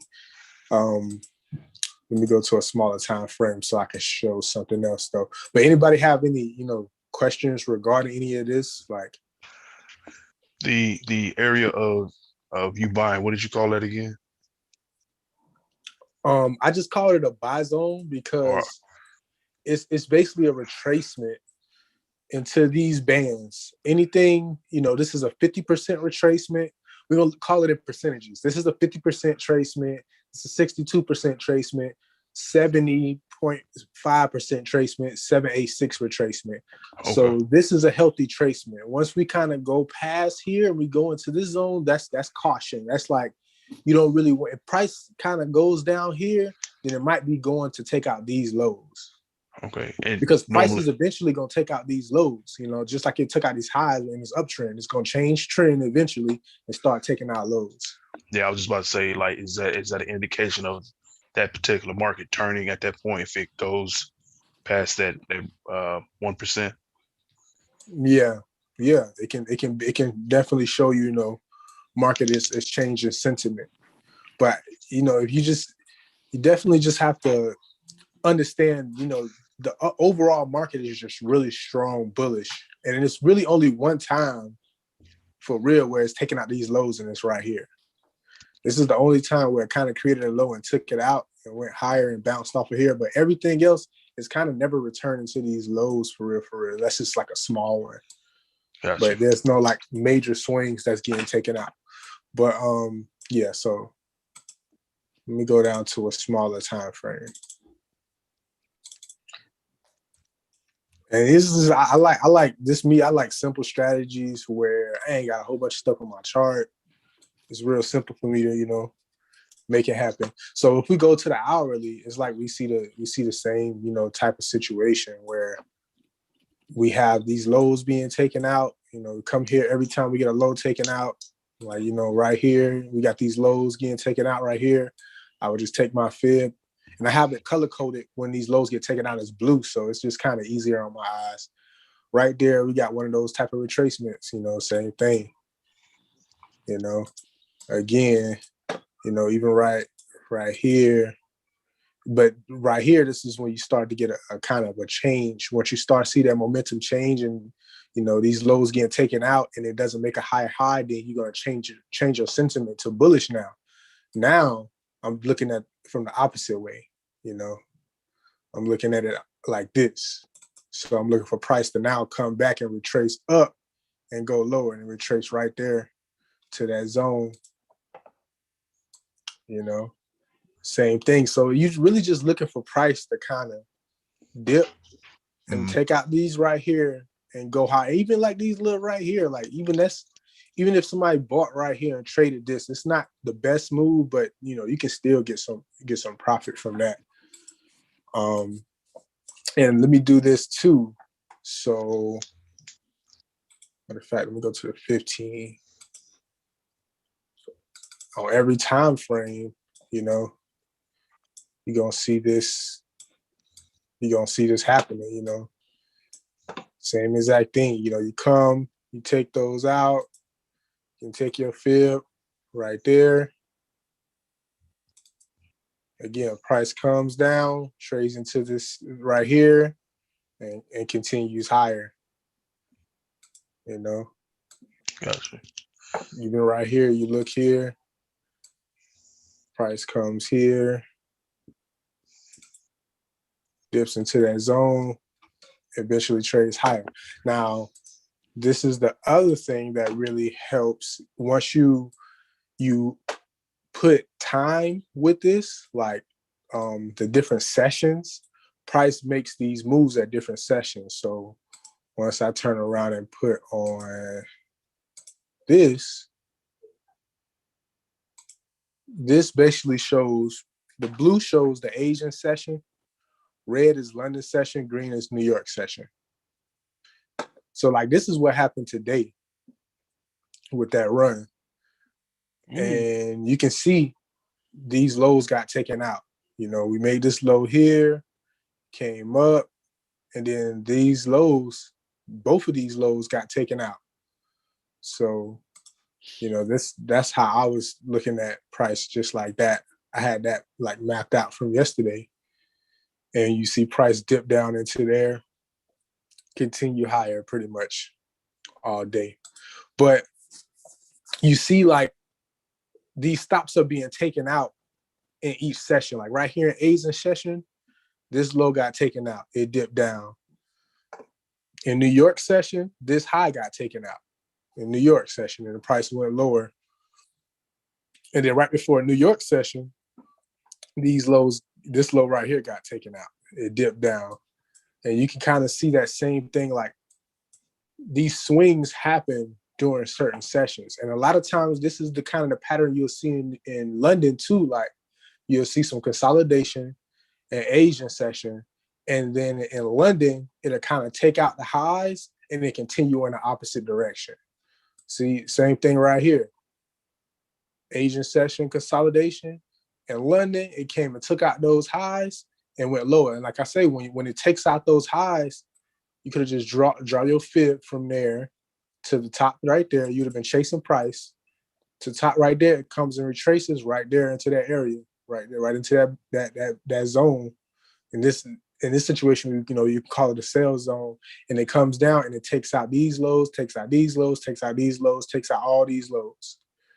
And if you can understand that, the name of the game is like stealing people's positions, like That's what they're not only are they trying to take people positions, it's like these big institutions, when they're moving a whole bunch of money, when they're getting in and out of orders, and it costs, they getting in millions of dollars, in and out of these orders, it causes slippage. Like, because if you buy $5 million worth of shares, soon as you hit buy, it's like there's a line for orders. And for that whole, let's say $5 million to be transacted and to pair buyers with sellers, let's say for each $1,000 that gets processed, price might move a certain amount of dollars or cents, or call it points. It's going to move a certain amount of points. So if they sold $5 million, they might have moved price $10, $20 just from buying or selling, because they're making it go up by supply and demand. They're buying so much of it, they're causing the price to go up. So what they want to do, they want to, run price down to where people have to sell, so it'll nullify some of their buying. They can buy it without moving price up so much, because they got sellers also selling at the same time that they're buying. So it kind of like nullifies some of the slippage that they will have, and that's something a lot of traders don't understand, because they're not thinking from the perspective of these big institutions and what they have to do to buy and sell. But anybody, got any questions? Nah, man, I got a statement. I'm just, man, that fib is the best cheat sheet in the world right there, man. Yeah, it is, man. It is. It definitely is. And it's just like, it's little things like you can take your fib from the bottom of one session to the top of another session, is going to give you a perfect lined up order. So like from the bottom of Asia session to the top of New York session, price comes down, hits that buy zone, gives you a little trade from right there to right there, and that's like every day you have stuff like that. But I'm going to show y'all real quick on Hugo, because I actually use this more, because it's easier on my eyes, and I have a couple more tools on there. So I'm gonna switch it to my Hugo real quick. Okay. Yeah, this look crazy, right? It looks like some plumbing. Look like about to play what's that game they used to play on the computer when you gotta move the little pipes different ways. Man, probably like the Mario game. All right, so I'm gonna take these off, and then I'm gonna put them back. But these right here, these colors just represent sessions. Like I said, this is Asian session, London session, New York session. So now I'm gonna take them off real quick, so that this won't look. It will make your eyes bleed too much. All right, let me take this off as well. This is this order block.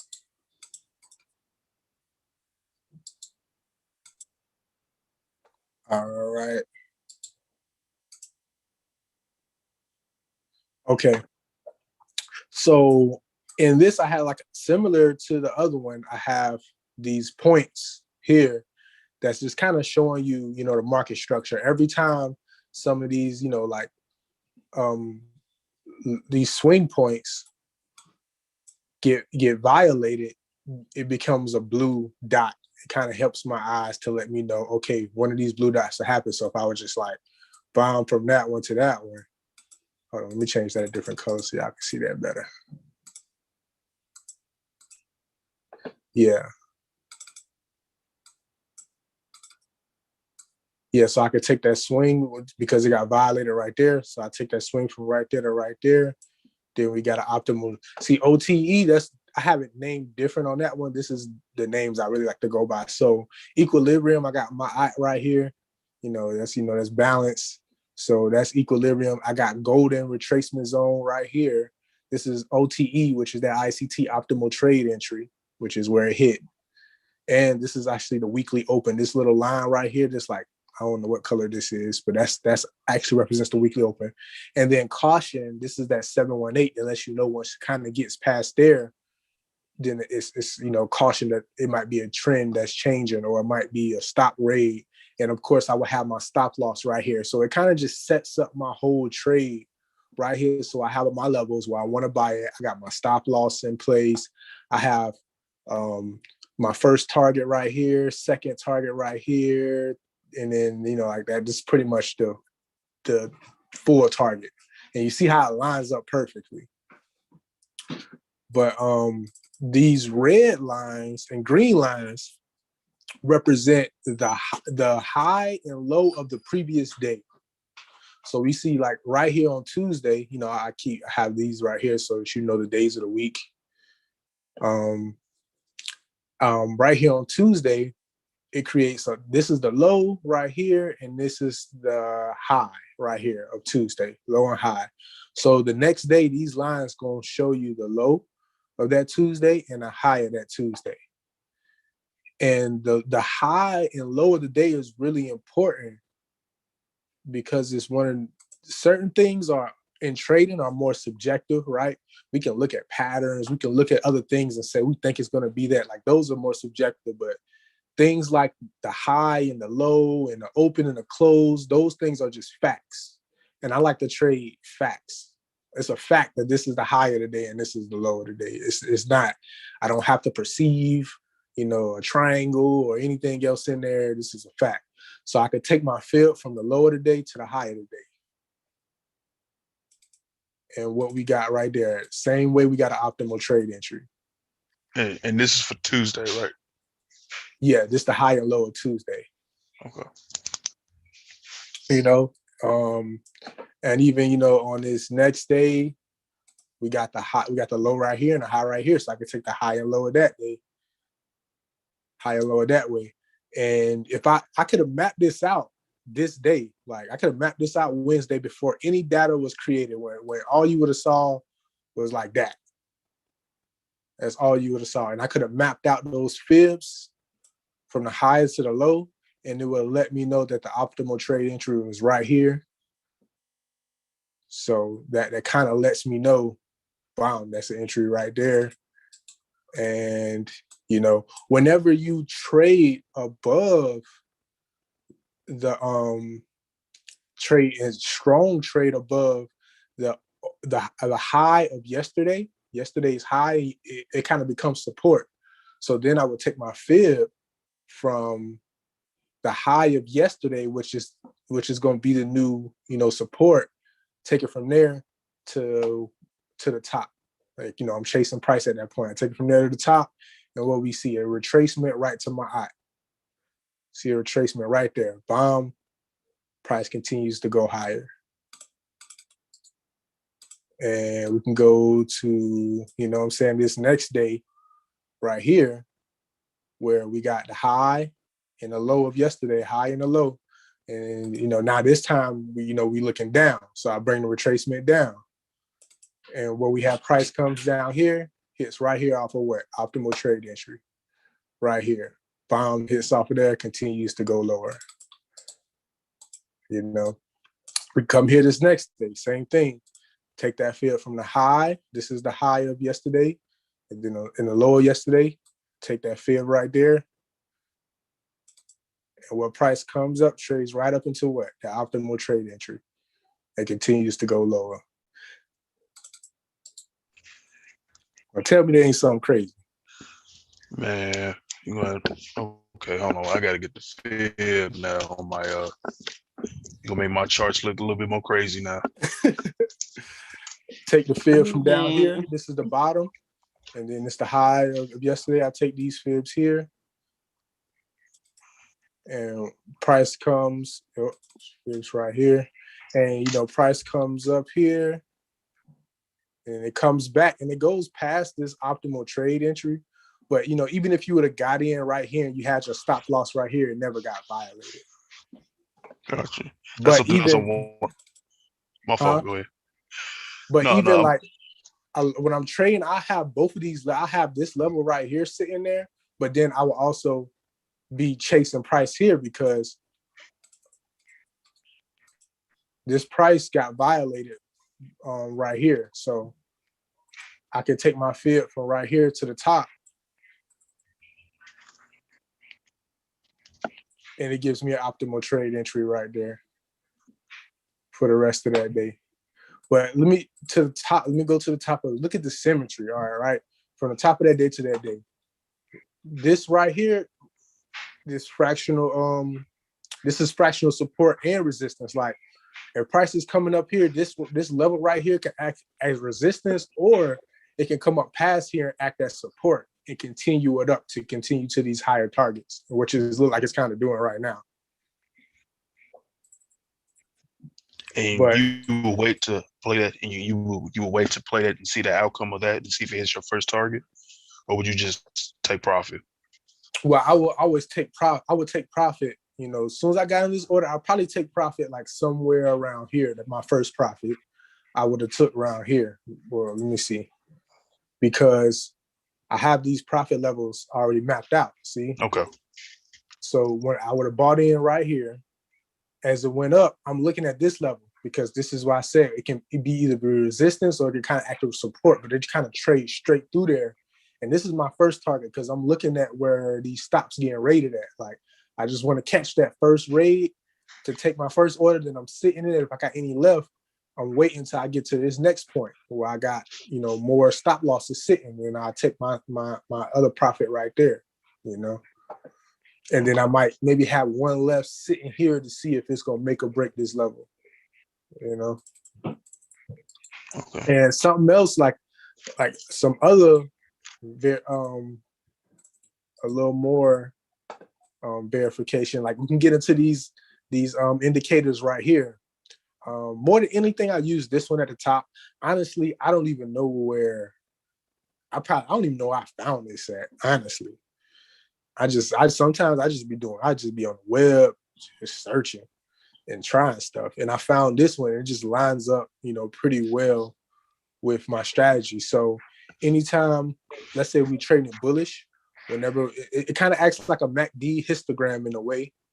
So whenever I go from red to green, then, you know, I'm looking bullish. You know, when I go right there, so I'm putting it to line up to where it turns green. And it gives me double confirmation right there. Vertical green. So I just kind of show you where I bought. So in this case, like I would have, you know, in this situation, I would have brought my fib right here. And then price came up here, then came to my optimal trade entry.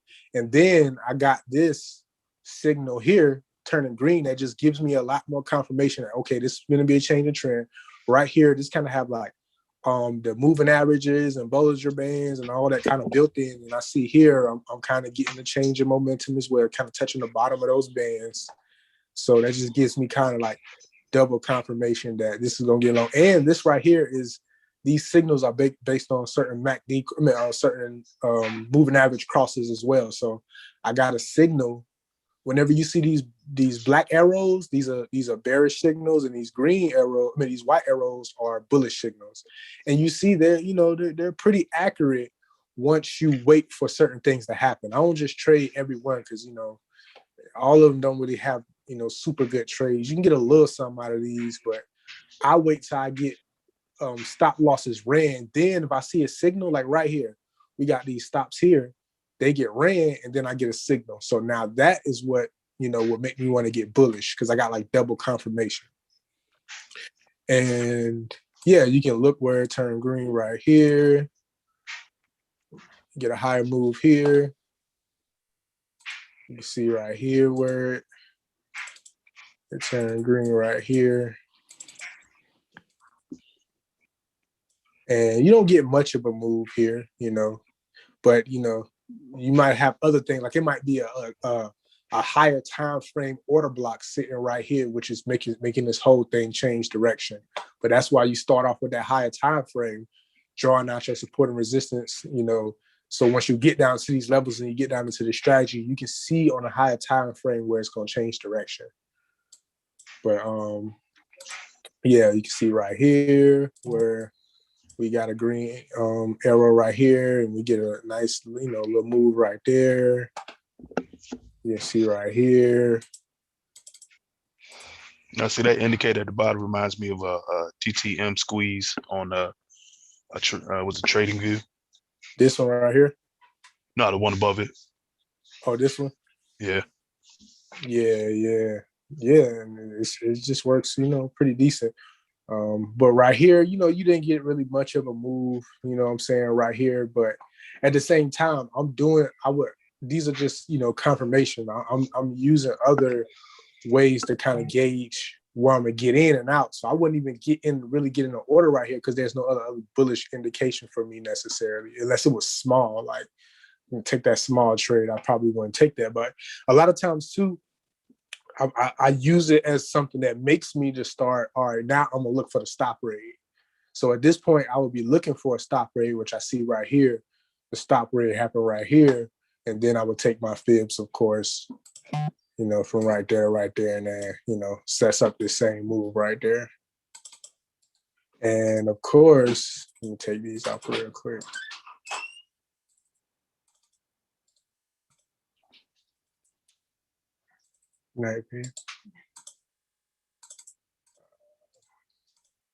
Take these guys off.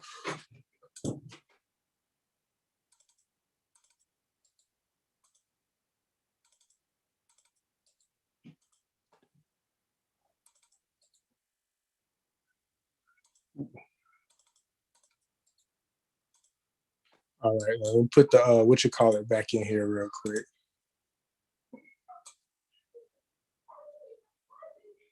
Right here.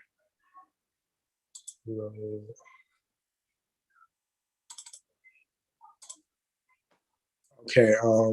So again, that's what I was saying as far as how these sessions, if you understand this, from one session to the other, this is where the entries, these are great entries because this is where price changes momentum or it has a move in each session. You know what I'm saying? From London session, you had this up move that went down. New York session, you have this taking out these lows. Like, look at what each one of these sessions are pretty much going to run one of these highs or these lows out.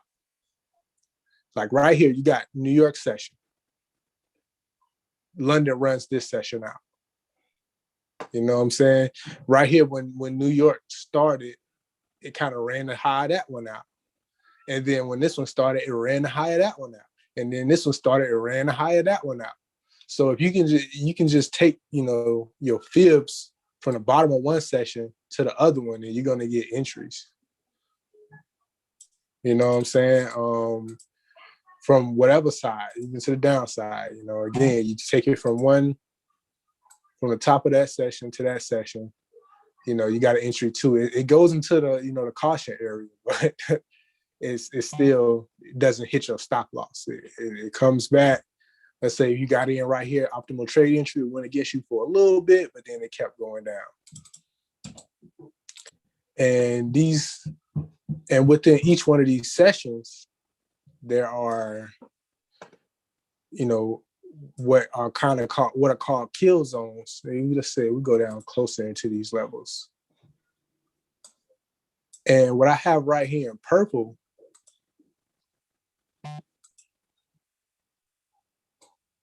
represents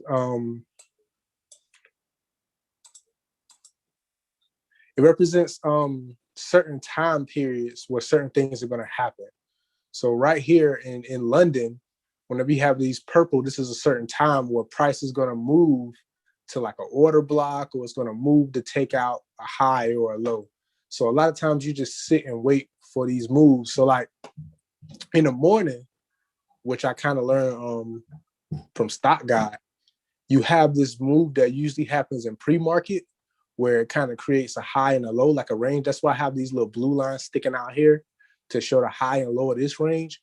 And you will see price kind of go, a lot of times go from the high, take out that high, then take out that low, and then move in one direction. Or sometimes it'll just take out that high, come down, hit an order block, and go higher.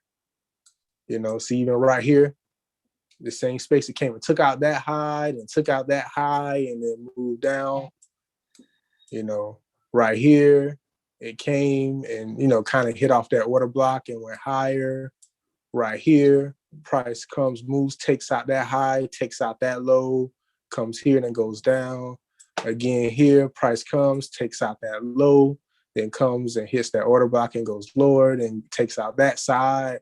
So like a strategy that I'll be using in the morning is I just kind of wait for one of these sides to be violated.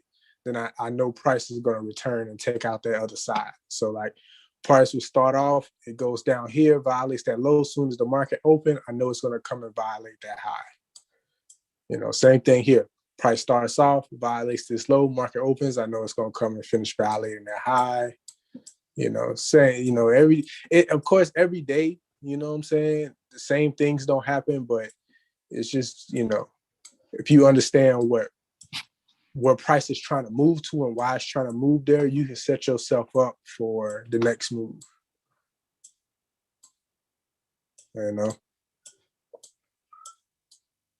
But again, like these high and low of the sessions is just very valuable. It trades above the high, so I take it from the high to the top right there, and you got price coming here, retrace to my eye, goes higher. On a regular day where it's just regular consolidating or whatever, you can just take it from the low to the high right there. You get price comes down, the optimal trade entry, and goes higher. So it's like you can make it simple. You feel me? Like, 100%, man. Yeah, I mean, yeah, that's what I'm about. I'm about just trying to make things simple as possible and not have my charts looking too crazy. Yeah. So Mo, where you at? Mo? I'm right here. I'm looking. Mo, you better ask some questions. Yeah, that's what I'm trying. What supposed to be asking all them questions right now. Well, I'm catching on to when you was doing that little run you just did in reference to the high and the low, taking it out. I'm trying to process what you're saying. I'm not on the band, the feminine, whatever it's called, band yet. But I am understanding these what you have going on right here in reference to the people chart, the high. Yeah, let me take these sessions out because I know these sessions be looking to make it a little more difficult to see. But yeah, it's just that's probably one of the two things that I really want people to understand is how these stops get rated. How these stops get rated. And where these stops get rated, it creates entries. And the fact of course, the retracements from the high and low of the day. Like that in itself is super valuable. But again, when you do the high and low of the day, whenever the previous day, if it kind of trades above that high, you got to take it, kind of it's going to become support. So you got to take it like that from support to the top. And, you come right back into those retracement levels. And matter of fact, let me go to something else so you can see it on a different chart. Let's go to the dollar.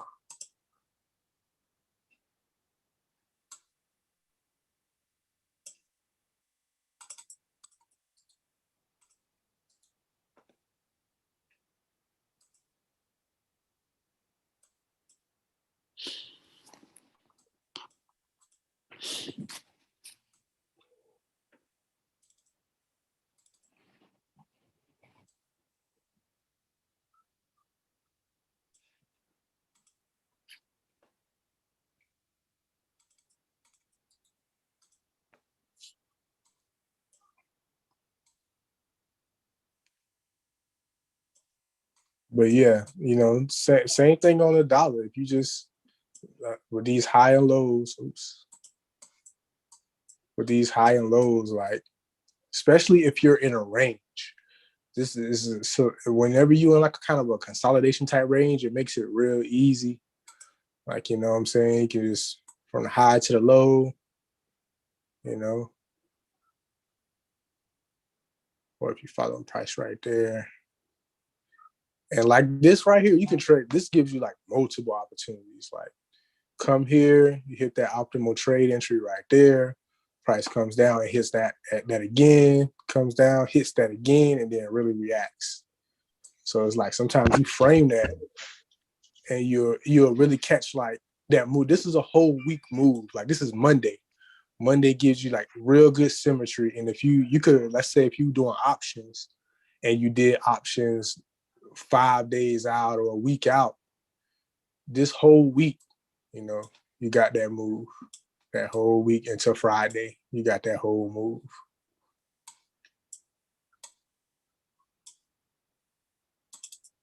Because each week by Tuesday, price is going to put in either the high of the week or the low of the week. In this situation, it kind of put in like the high of the week. From Monday to Tuesday, this was the high of the week. Same thing here. This was the high of the week. Continue lower for the rest of the week. And it's just, identifying that higher time frame trend. Once you identify the high time frame trend, you got the bias of where, price is about to go. But yeah, just looking at these swings from right there to right there, you got you right here, retracement to there. So it's just like you really got to play with these fibs on these swing points. And I suggest like putting the daily, either drawing them out manually, the daily high and low, so that you have those levels, the previous day's high and low. But you can always also use an indicator like I have too, that delineates it. But yeah, it's on every pair. Like this is IOTA, cryptocurrency. Yeah, that look kind of crazy. This is Bitcoin. I even be doing this on the 5 minute too. Like you can look on the 5 minute. And like after these highs get blown out, like if price comes up here, blows out these highs, and you can have a retracement from right there to right there.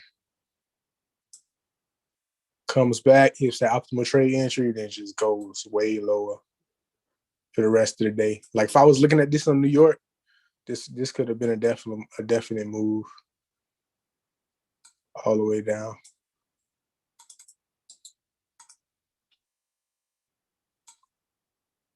And yeah, like I said, and then this move too, whenever price comes down, takes out one side of these lines, gives you an immediate move to the next side. This is like one of them trades that Stock got, this is one of his moves that I see him do a lot.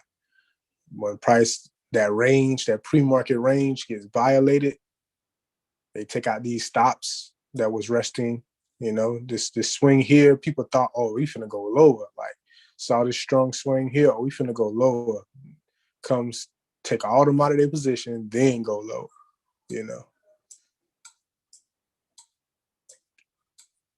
Right here, we came and violated to the upside, continue to go lower.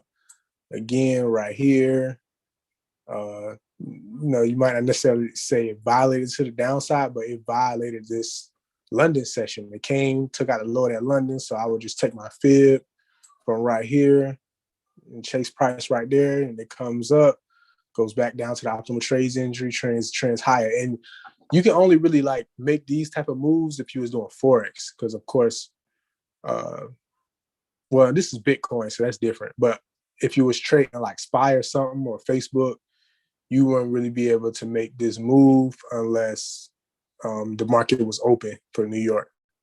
You can only really make the New York moves. Like Facebook, it only really got New York.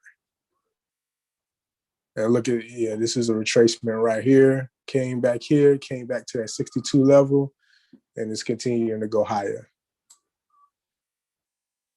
And that's why I learned about Facebook too. Like whenever it creates a high or low of that New York range, you always got a nice little fib retracement. Right there, back to the golden retracement. Oh, now I'm understanding retracement. Yeah, from At right some there to point, the right there. price is gonna come back to those points. Yep. Yeah, it's just price it has to breathe, you know. It has to breathe. Like right here, price goes up, takes out all these people who got short here thinking price was gonna fall, takes all of them out of their trades with this sweep up that hit that daily high. It went up, hit that daily high. And whenever it do that, I take the fib, be chasing the fib, and right there you get a retracement, pull back to my eye, trades lower. Target 1, target 2, and it's the full swing right there. And the good thing about just having these high lows is like you can map these out before this even happens. Like you can see the high and the low, and then know the next day this is going to be the low, this is going to be the high. So sometimes, and a lot of times, you'll have the fib give you trades to both sides. Like right here comes down. Yeah, this don't really give you much of a trade on this one. I mean, if you ultimately kind of stayed into it, maybe the next day it runs up and gives you a little something, but that ain't much. But to the downside,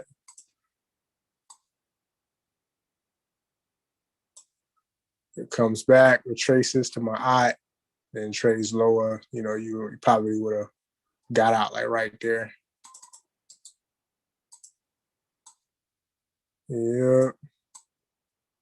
So yeah, this is definitely the way, what I'm saying, I've been looking at price. And like I say, whenever especially when you got this is, to me, I love to see this. This is just easy money. Like comes, takes out all these stops, make that swing at the bottom. Like price opens up, drops here, then comes down. And then as soon as it comes up and then starts looking like it's going to turn around, I'm just take that fib there.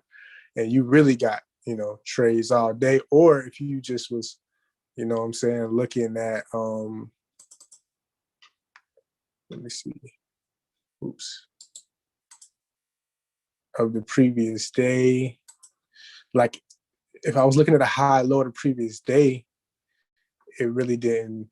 Once you are, if you're taking a high low the previous day, and once the price trades like into that, then you can have this sitting here already, but you also you have to take that last swing point and then pull it down, and you also got trades this way too. Like you could have traded these down moves this way, or trade it to the upside, or you could have traded them this way. Same way. So like right here, take the fib from the high to the low. So, you got this trade right here. You got a couple of trades here. Or again, you can look to the downside here, or you got price come back and hit here. You got a hit at my out here. You got hit at my out there. So it's just versatile, and simple, But again, when it goes above that yesterday's high, take my fibs like that. Price comes down, comes up. I got a trade right there. Got a trade right there. And then, once you got the order blocks and stuff, it just add to it. Like here's an order block here, this is an order block there. When it just all layers up. And then again, we can look to the downside where we got trades for like 2 days. We got a trade right here you could take. You got a trade right here. You got a trade that almost hits your stop loss, but, comes all the way down right here, et cetera, et cetera.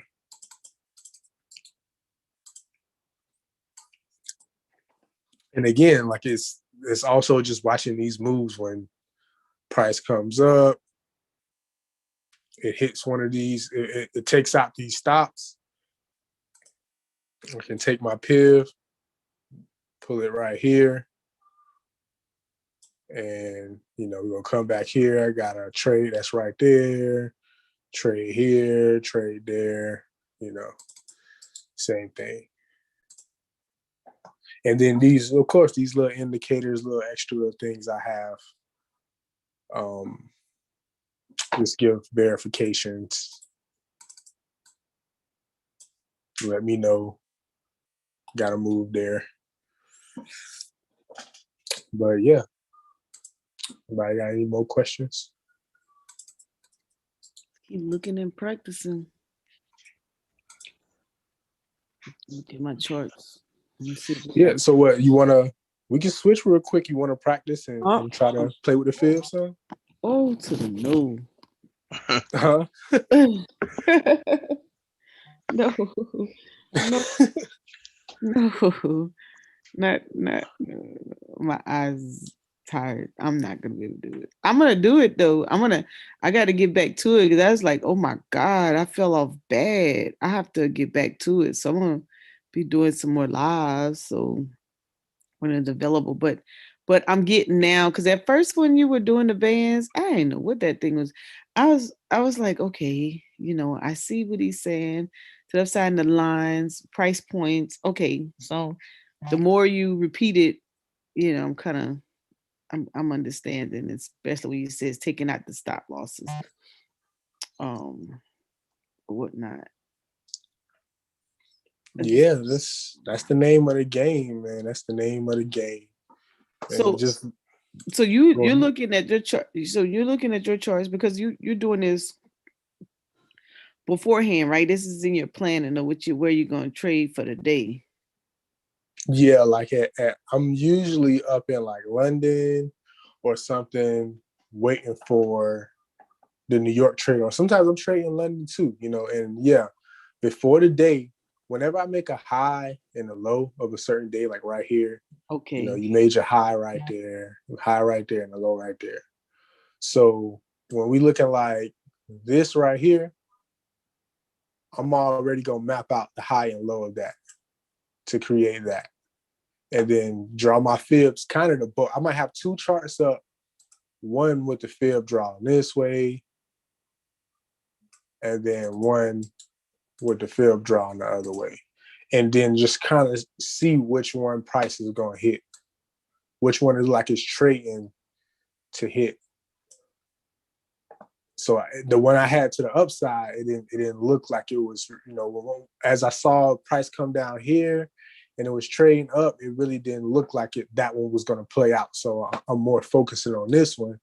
Price comes up, hits that optimal trade entry, and then I'm getting short. But I planned all that during the end of this session. When this swing gets created, then I like, okay, now I got the low of that day. So now I got the high and the low. Now I can predict, you know what I'm saying? I have this on a chart, have the other side on another chart, and then I have a third chart where I'm just watching price where it's at and using fibs that way. Just going along with the flow. I might have did it this way too. I might have like from one swing to the next, because this is a session. This is probably New York session. Let me look.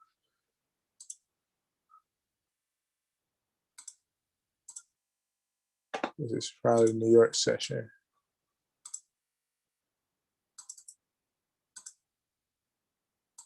I mean, yeah, London session. So yeah, like right there, that's London session. Making that move. So, oh yeah, London session, New York. Once New York ended, so this was London, right? I would take the fib from London to New York. So next day, this is going up. This is Asian session. Then around midnight, this is London session. It comes and goes up, takes out, the high of this Asian session, and then continues lower. And when it takes out the high of this Asian session, it also hits the optimal trade entry of this session. It comes and retraces right there, then trades higher, lower to take out these lows. Came here, take out these lows. And then this came higher, took out these lows,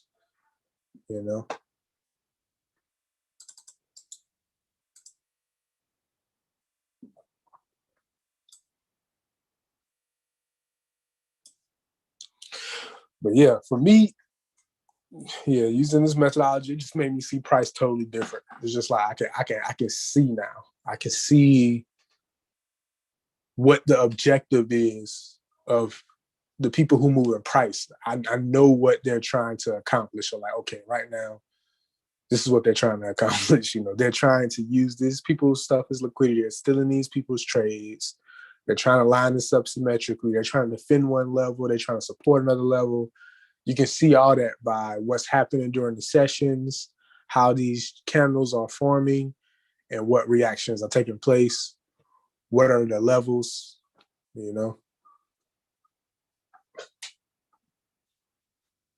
And it's really been helping me trade this SPY, especially doing like in these New York sessions, even these little trades, what I'm saying? Today was an irregular day to where it just goes up and never really comes back. That's not a normal day. That's more irregular. A more normal day would be like this. I mean, it still extends, but at least it's like breathing. And you get, on this day, every time one of these lows get taken out in the swing, these are all trade. Like these are little trades, but if you're trading options contracts and you get this little move right here, that might be 70% on the options contract just from that little move. Or it comes here, it takes these lows out. Bomb. If I bought right here and get this retracement all the way up here, that might give me, $1 or $2 on the contract. Same thing. Come down here when these lows get break, these little moves, these are trades. And then finally, when I take out that last one, and I get that blue dot, I'm always, just gonna draw that fib. It's gonna give you the optimal trade entry. Get it to you higher. Now, with your options, is that pre-planned out, or are you doing it in the actual session? I'll look at it at nighttime, and I can load up the Thinkorswim too. And matter of fact, y'all got time, or y'all trying to wrap it up? I'm good. What about you, Mo? I want to hold y'all up. Oh yeah, she's taking a nap right now. You already know. Well, I'm gonna open up the Thinkorswim real quick. Then hold up.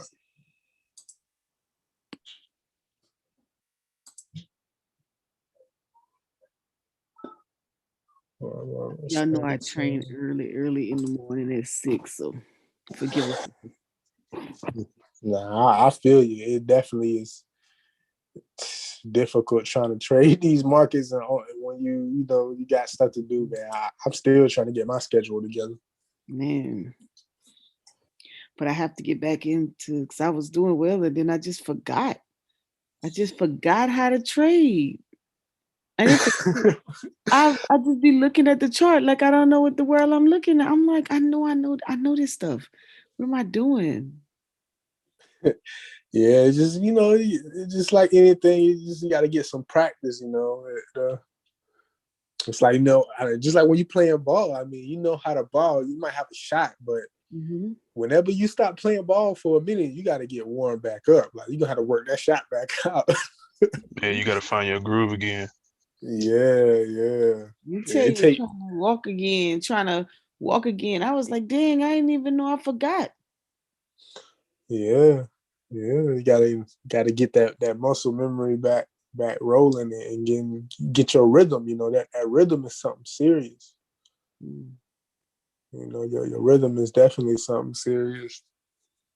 And I have times like that too when I might, I've taken a break and I came back, was like, okay, how did my strategy work again? Like, hold on, which step do I use first again? Like, I don't, because you especially if you're doing this and you're not documenting it. Yes. If you're not documenting your breakthroughs and certain things you're doing wrong, then you really don't have no reference. It's like You know, it's kind of like you moving like we did, you know, a couple centuries ago, like with oral tradition. You know, like you Yeah. you know added some extra stuff to there. You know, imagined some stuff, but you know, you need to have it written down in that methodology. You know, sometimes even sitting on a wall, so until it get etched in your brain, because it's all working when you just, you know, you're doing it actively and you can remember it because it's just a part of your rhythm every day. But when that breaks and you don't have a reference point written down, then it's like you have to remember that stuff all over again.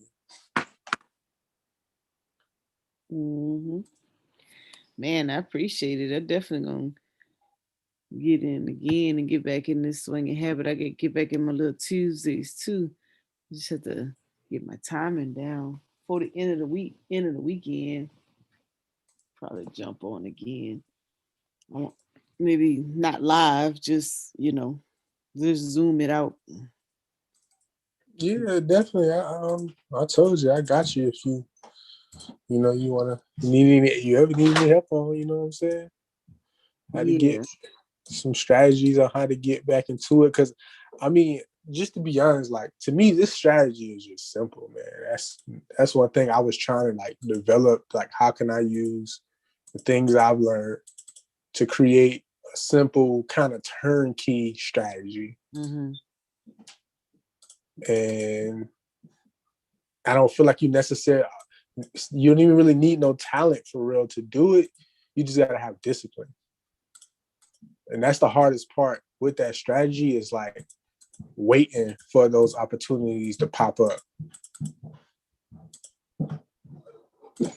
Man. Well, Loading up the Think and Swim right now. okay. You're loading up Thinkorswim? Okay. Yeah. Cause I want to show y'all how these contracts work on the chart. Like I'll be having the contracts in candlesticks. And it's just way easier to see them. Like I don't know why a lot more people don't do this. What do you mean contracts, like the options? Yeah. Oh, okay. You can actually put them on a chart to where you're seeing the chart is going to show you like from 10 cent, to $1, like the price of your contracts going up and down. You can see it. All right. All right. I'm about to share it now.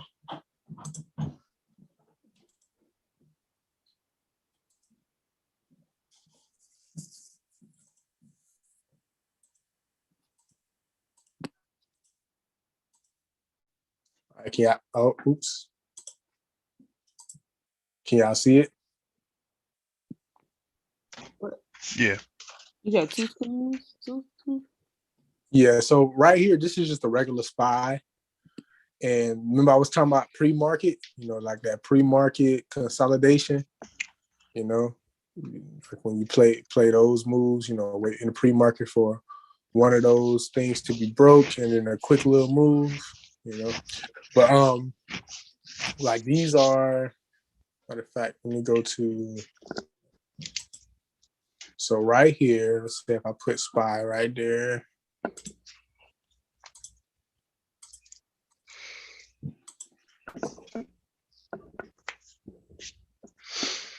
And we look at the contracts. Let's look at the contracts that happened today, 21st. Let's look at the put side. Well, let's look at the call side. Let's look at the for 13 calls, because that's like, this is actually what I was looking at. These for 13 calls.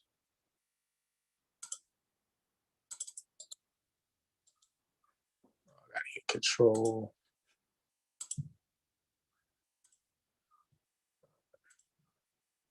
All right, you see how I took the contract, I copied the contract, and I pasted it into the search bar.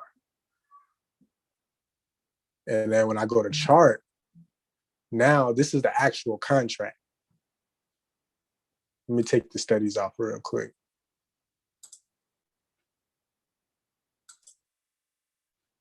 So you see, this is when the price opens up, when the market opens. The contracts was 37 cents when they opened up. Now, since we went bullish all day, the contract went from 37 cents all the way to $3.25. You feel me? So if you That'd have bought been a bag right there. crazy, yeah, that's a 10x move. So if you bought if you spent if you bought if you spent $100, so that means you would have bought like say like 3 contracts roughly, and you spent $100, you would have $1,000, right? Yep. Because it went from 37 cents to around $3. So that's 10x. I can even look at the let me see, does it show this? Oh,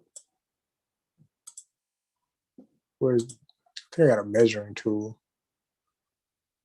Which one of these measures? I think. Oh yeah. Bomb. Look at that. 764% return. If you would have got them 413s.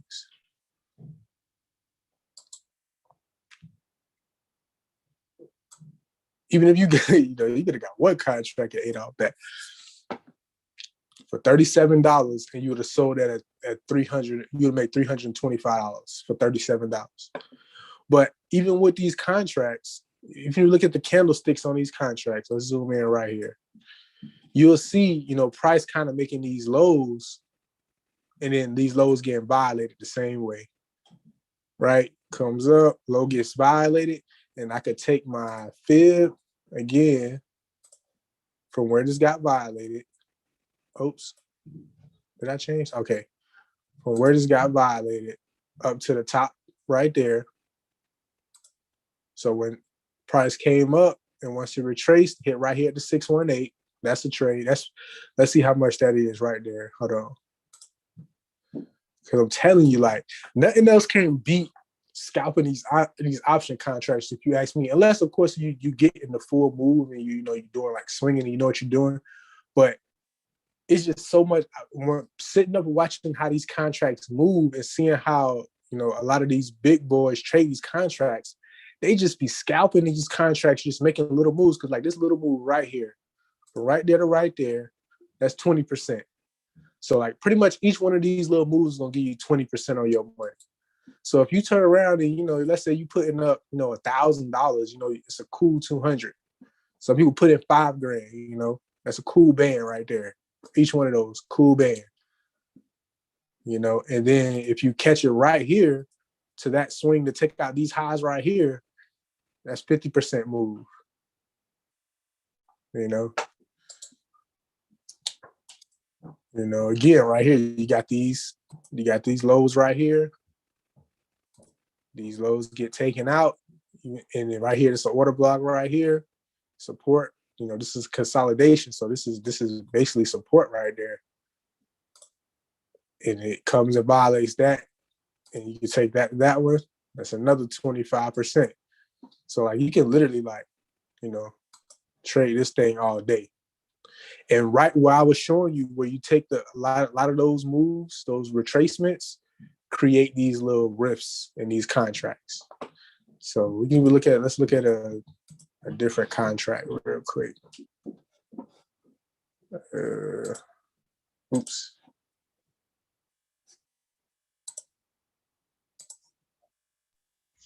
So you basically just copy the paste it from the monitor section. Yeah, and I can change. I could see this says C416. I could put like P413. That would be a put, or I can go back to SPY and then look at the actual options change and select another one. But so I'm gonna just do that so that you can see the process again. So you just go. You can do this with any contract with any asset on here. So we go to SPY right here. Go to trade. Then you're gonna see the options contract. And let's look at the option contract for, let's say, oh yeah, this is also something that's helpful. Kind of like on bar chart, the options chain on bar chart, show you the calls and all this type information too. But yeah, so let's go to the next day, the 23rd. So let's say, let's look at some 416s, for example. Copy.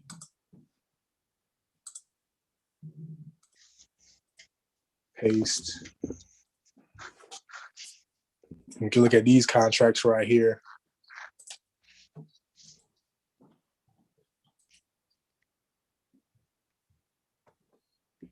We go to 5 minute because these contracts are low. They're less liquid because these was like next day contracts, so they wasn't traded as much.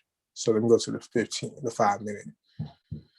And what is these? Oh, I'm over here looking at the puts. That's why I'm like, why is it just straight going down?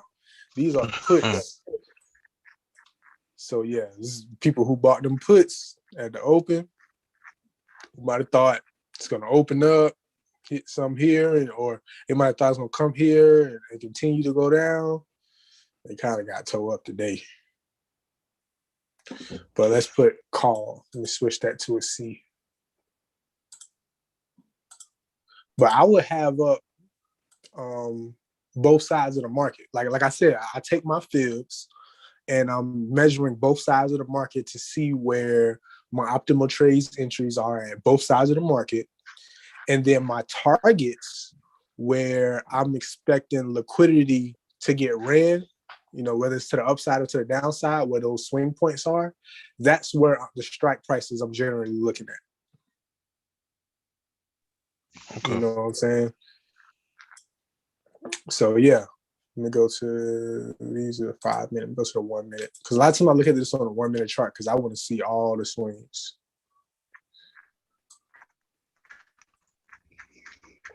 Now let me turn on my studies real quick.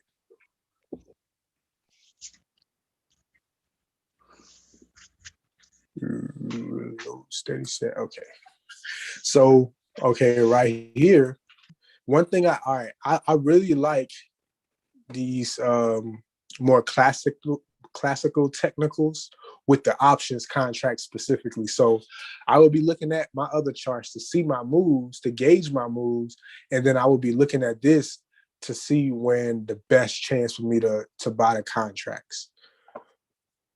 So like, for example, right here on the RSI, once we get this, we get dips on the RSI or on MACD on the histogram, you know, we're getting these lows. Those are the points I'm looking at. So let's say like right here, right here on this MACD, like right there. You know, we got this MACD dipping down here. And I will wait for these contracts to kind of maybe hit this line here, which is like, I think like a moving average. And this is the lower VWAP, higher VWAP, mid VWAP. So I would kind of wait for it to kind of bounce off of here before I really get in that trade. Let me see where we're at right there. So like, you talk about the yellow line? Yeah, this yellow line. So I think the yellow line is your actual contract. No, this is the actual contract, the bars. This yellow line is a moving average, and this is the bottom of the VWAP, top of the VWAP, mid of the VWAP, and this is a theoretical options contract price. Okay. Right? I don't really, you can kind of disregard that one. It's just there to be an extra for no reason. Actually, let me remove that. Oh no, it don't want to remove right now. But so when we make this swing here, we take out these lows right here. Let's say we got these lows right here, these even lows right here. So once these even lows get taken out, then I would be looking, right here we have a change in momentum right here on the histogram on the MACD. Right here we just made a little crevice that's in overbought or oversold. I forgot what this place is called. I forgot we used this a whole bunch. Oversold territory. Yeah. This is oversold territory. So this right here, and then once these option contracts start trading on top of this moving average here, then I would jump in right here. Let's say I jumped in right here and rode to that top. That's a cool 15%. And honestly, that's what any conservative person trading options contracts is looking to make anywhere from like 10, 15, 20% will be enough, because depending on how much capital you put in there, people who trade in shares outright would love to get a 10% return. They would love to get a 2% return. You know what I'm saying? So that's it. That even that 15%, that's a nice return. If you trade in, $1,000, you just made Right. 150. And if you held it, higher to the top, then that's 28%. But you know what I'm saying? Or if you're looking at, let me see. But the thing is, too, today, this was just a really strong up market. When you have days that are not as strong, like I guess, let me see if I can zoom out some. If you look at more stable days like this one right here, let's look at that day. You have a lot more, this is 5 minute, but same thing. This is breaking these lows, going up. And this one right here is literally traded in between the VWAP and that midpoint. So you got, whenever you come down here and hit that, you got you a nice entry right there that can get you, a little cool 10%. Comes down here, hits there, gets you a little 22% there. So there's just really a lot of opportunity, trading these options contracts. And when you look at them from the perspective of candlesticks, it just, to me, it just makes it helps me a lot with the contracts. It makes me feel more in tune and know what's happening, gauge the price better, versus if I wasn't looking at it. I'm just looking at my profit loss go up and down. You know what I'm saying? I can actually see these trends, with these charts. But if I just want to trade bear candlesticks, I can see a lot of these moves. We go to a smaller time frame, like that, then even this right here,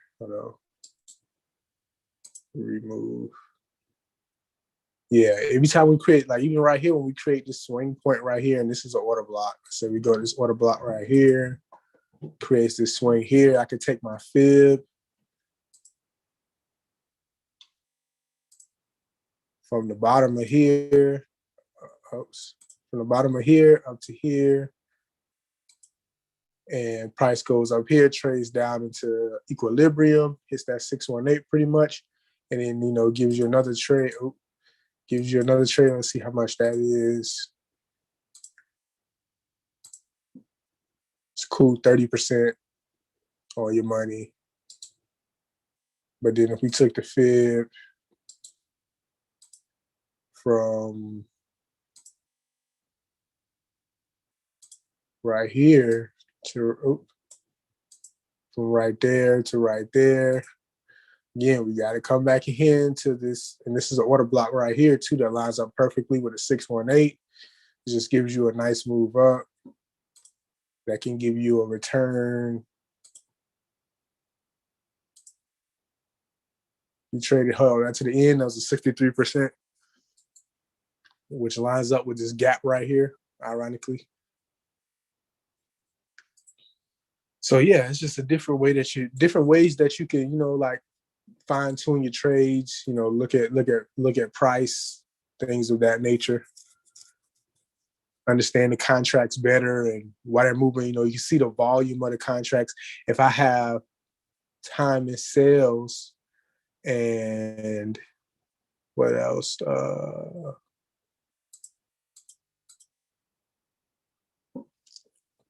If the market was open, it'll show you people actively buying and selling these contracts. It'll show you how many they bought, how many they sold. Down here, same thing. You see people is showing you buys and sales, ask to bid, show you the spread, all these things. Just better ways to keep up with your contracts. Gotcha. Ooh. Yeah, I don't know what to say, man. Thank you. I don't know what to say, man. Thank you. That's That's dope. I like the way you broke it down in your thesis. Yeah, I actually learned little something. Brother Mathis, what's up, man?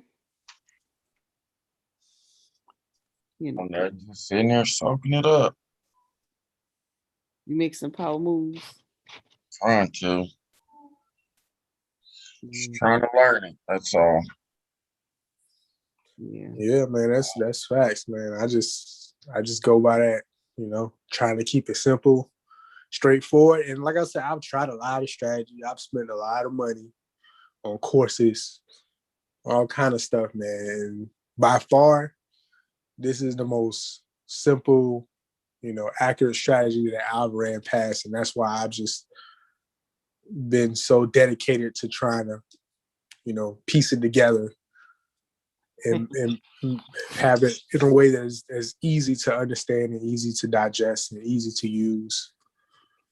And of course, the reason why it works the way it does is a lot more interesting, in my opinion. Once you go in down and break down the anatomy of a candlestick and understand that the most important things that need to know about price is the open, the high, the low, and the close. That whole strategy that I just showed y'all is built on the simple premise of a candlestick. That's it.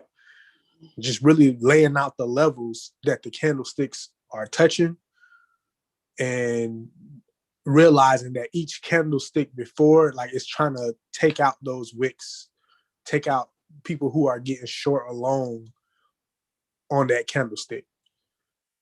And if you know on a higher time, like when you see a day's worth of hour candlesticks, like 24 candlesticks on a daily, that's just one candlestick.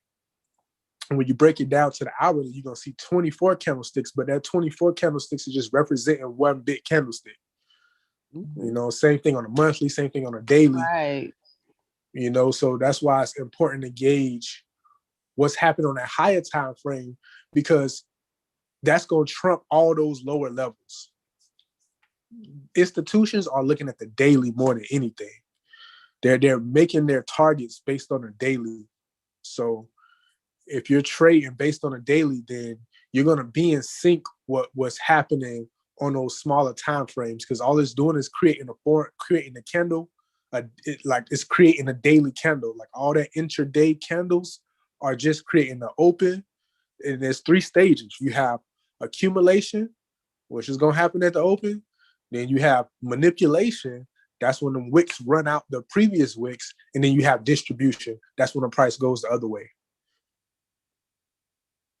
to create, the low of that candle. And then it's going to raise back up to create the close on the upside or the downside. Whether it's an up candle or a down candle, whether it's an uptrend or a downtrend, it's just going to be vice versa. And like understanding that, I feel like that's what's been lost with the modern traders today, who have just become so heavily dependent on indicators and the technical analysis. Like they don't even know the meat and potatoes of how these candles really work. They're looking to their indicators first before they even looking at the candles.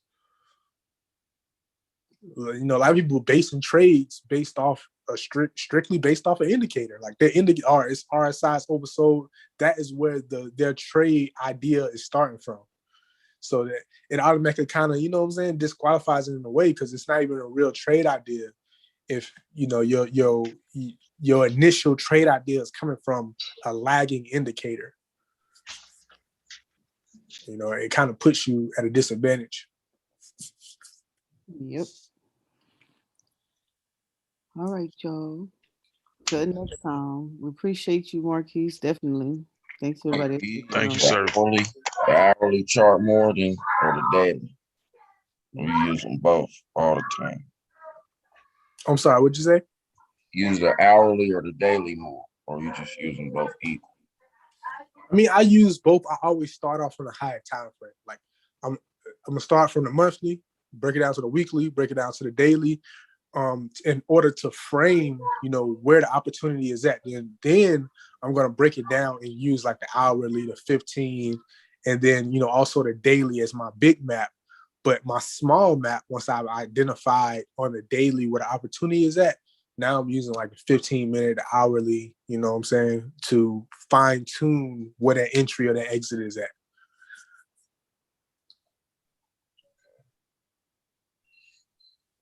Use that moving average any? Not really. Nah, not really. Because I don't need it's for me, it's just unnecessary. It's just I know what my support and resistance is at already. Like I know my support and my resistance is located where the order blocks are at, is located where liquidity is going to be ran. I know that's a resistance level. Once it gets ran, now that's going to kind of act as resistance. So it's like I don't need a moving average to tell me what it's, because that's what people are using moving averages for. They're trying to identify support and resistance.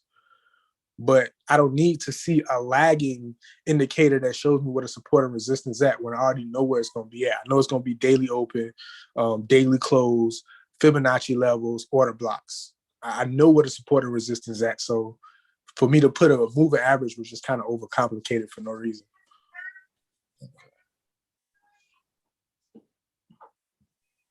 That's all. I only mess with the SPY. I can't trade nothing else. Like I only trade the SPY. Sometimes I get it. Well, I get it more times than I lose it. But some of them times, man, they be trades that after I done took it and then lost it, I sit back and look at it again. But like, damn, I should have took that one. Look at what happened here. Yeah, that's what you got to do. And one thing I learned too, not every day is a trading day. Like if I don't see my setup forming the setup, I just don't trade it. I'm just going to move to the next asset, find opportunity somewhere else. I'm not going to force a trade if I don't see my setup happening. And that's really important. And again, my philosophy is 90% of traders lose money trading over time, point blank period. So I'll have to make sure that my trading strategy doesn't resemble those other 90% of the traders. I need to have something that's an outlier, that's different than 90% of the people that's trading out there. So like that's why I'm happy with my strategy, because I know it's not like everybody else's. Good deal. I wanted to ask you one more question. Mo need to go to bed. Oh, you fine. Y'all are fine. She's snuggled up right now with a snuggie. I guess. Two questions. The dots on the red and blue dots that you use. I think you said for the Hugo. What was the name of that? It's called ICT market structure. You have MetaTrader 4. You be using MetaTrader 4? No. The actual, I think those are like indicators, the dots that show the high day and then like high low. The low. Yeah, it's like daily high low. Daily high low. Okay. Yeah. And then the second question I want to ask you was, do you use a VPN for like any of your crypto trading or anything like that, or do you just do it right off your actual phone? Or because I don't know if you heard. I trade. Oh, I'm sorry. What you're saying? No. I'm just saying, like, I don't know if you heard the news on like the Binance situation. I think they got sued or something like that, or there's talks that the actual crypto brokerage is like shady, I guess. Yeah, I try to go with the more reputable ones, and no, I don't use a VPN because only thing VPN really is going to do is hide your IP address. So unless you felt like your IP address was in danger or something, like most people when they trade crypto who use a VPN, they're really using it to bypass country restrictions. Like they be trying to trade in exchanges that don't allow US people to trade because of laws. And they use it to bypass that. But, as far as the company being shady, like a VPN wouldn't save you from a company being shady. Like if they gonna be shady and take your money, then Yeah. They're gonna take your money. The VPN ain't gonna save your money. You know. Gotcha. Is there any crypto brokerages besides like Coinbase you recommend? I like what for what purpose? Like to get the coin or to trade the coin or Combination of both. I like to buy coin from like Instacoins. I like Celsius. I like Abra. I like Paxful. Like those are places where I will buy it from that I know I can get it quick and relatively. And when it comes to exchanges, I trade on either I'm trading it on Forex for Hugo, or I'm trading it on Kraken. I use Kraken more exclusively because I just been using them from the get go. They never gave me any problems. Got you. All right, thank you, sir. For sure. Y'all good? Well, thank you, Mo. Yeah, appreciate you, Mo. You're welcome. No, most definitely. Mo, shout out to you yesterday. That discussion that you and Coach Murphy and OAE had yesterday. I listened to that like 3-4 times today at work. Really? Yeah. He was going this, but after Napoleon was going in. Yeah, man, both of y'all, all three of y'all was going in. Somebody else told me that today. He was like, because I woke up late. I had gone back to sleep this morning, and it was like, I know why you're tired because you was going in last night late, and I was like, man, hey, when AE gets started, that's a wrap. Like I think those type of conversations are more important than investing sometimes. Yeah, it's everyday touch on life type of deal. It's kind of come down to earth a little bit. See what the world got going on. Yeah, but I'm working through balancing out a little bit better on different clients, and so I was like, man, I gotta get back live. I gotta get back in the groove again. In the second quarter, make it do what it do, so I can get. I said, man, I was earning money. I didn't even know what was going on.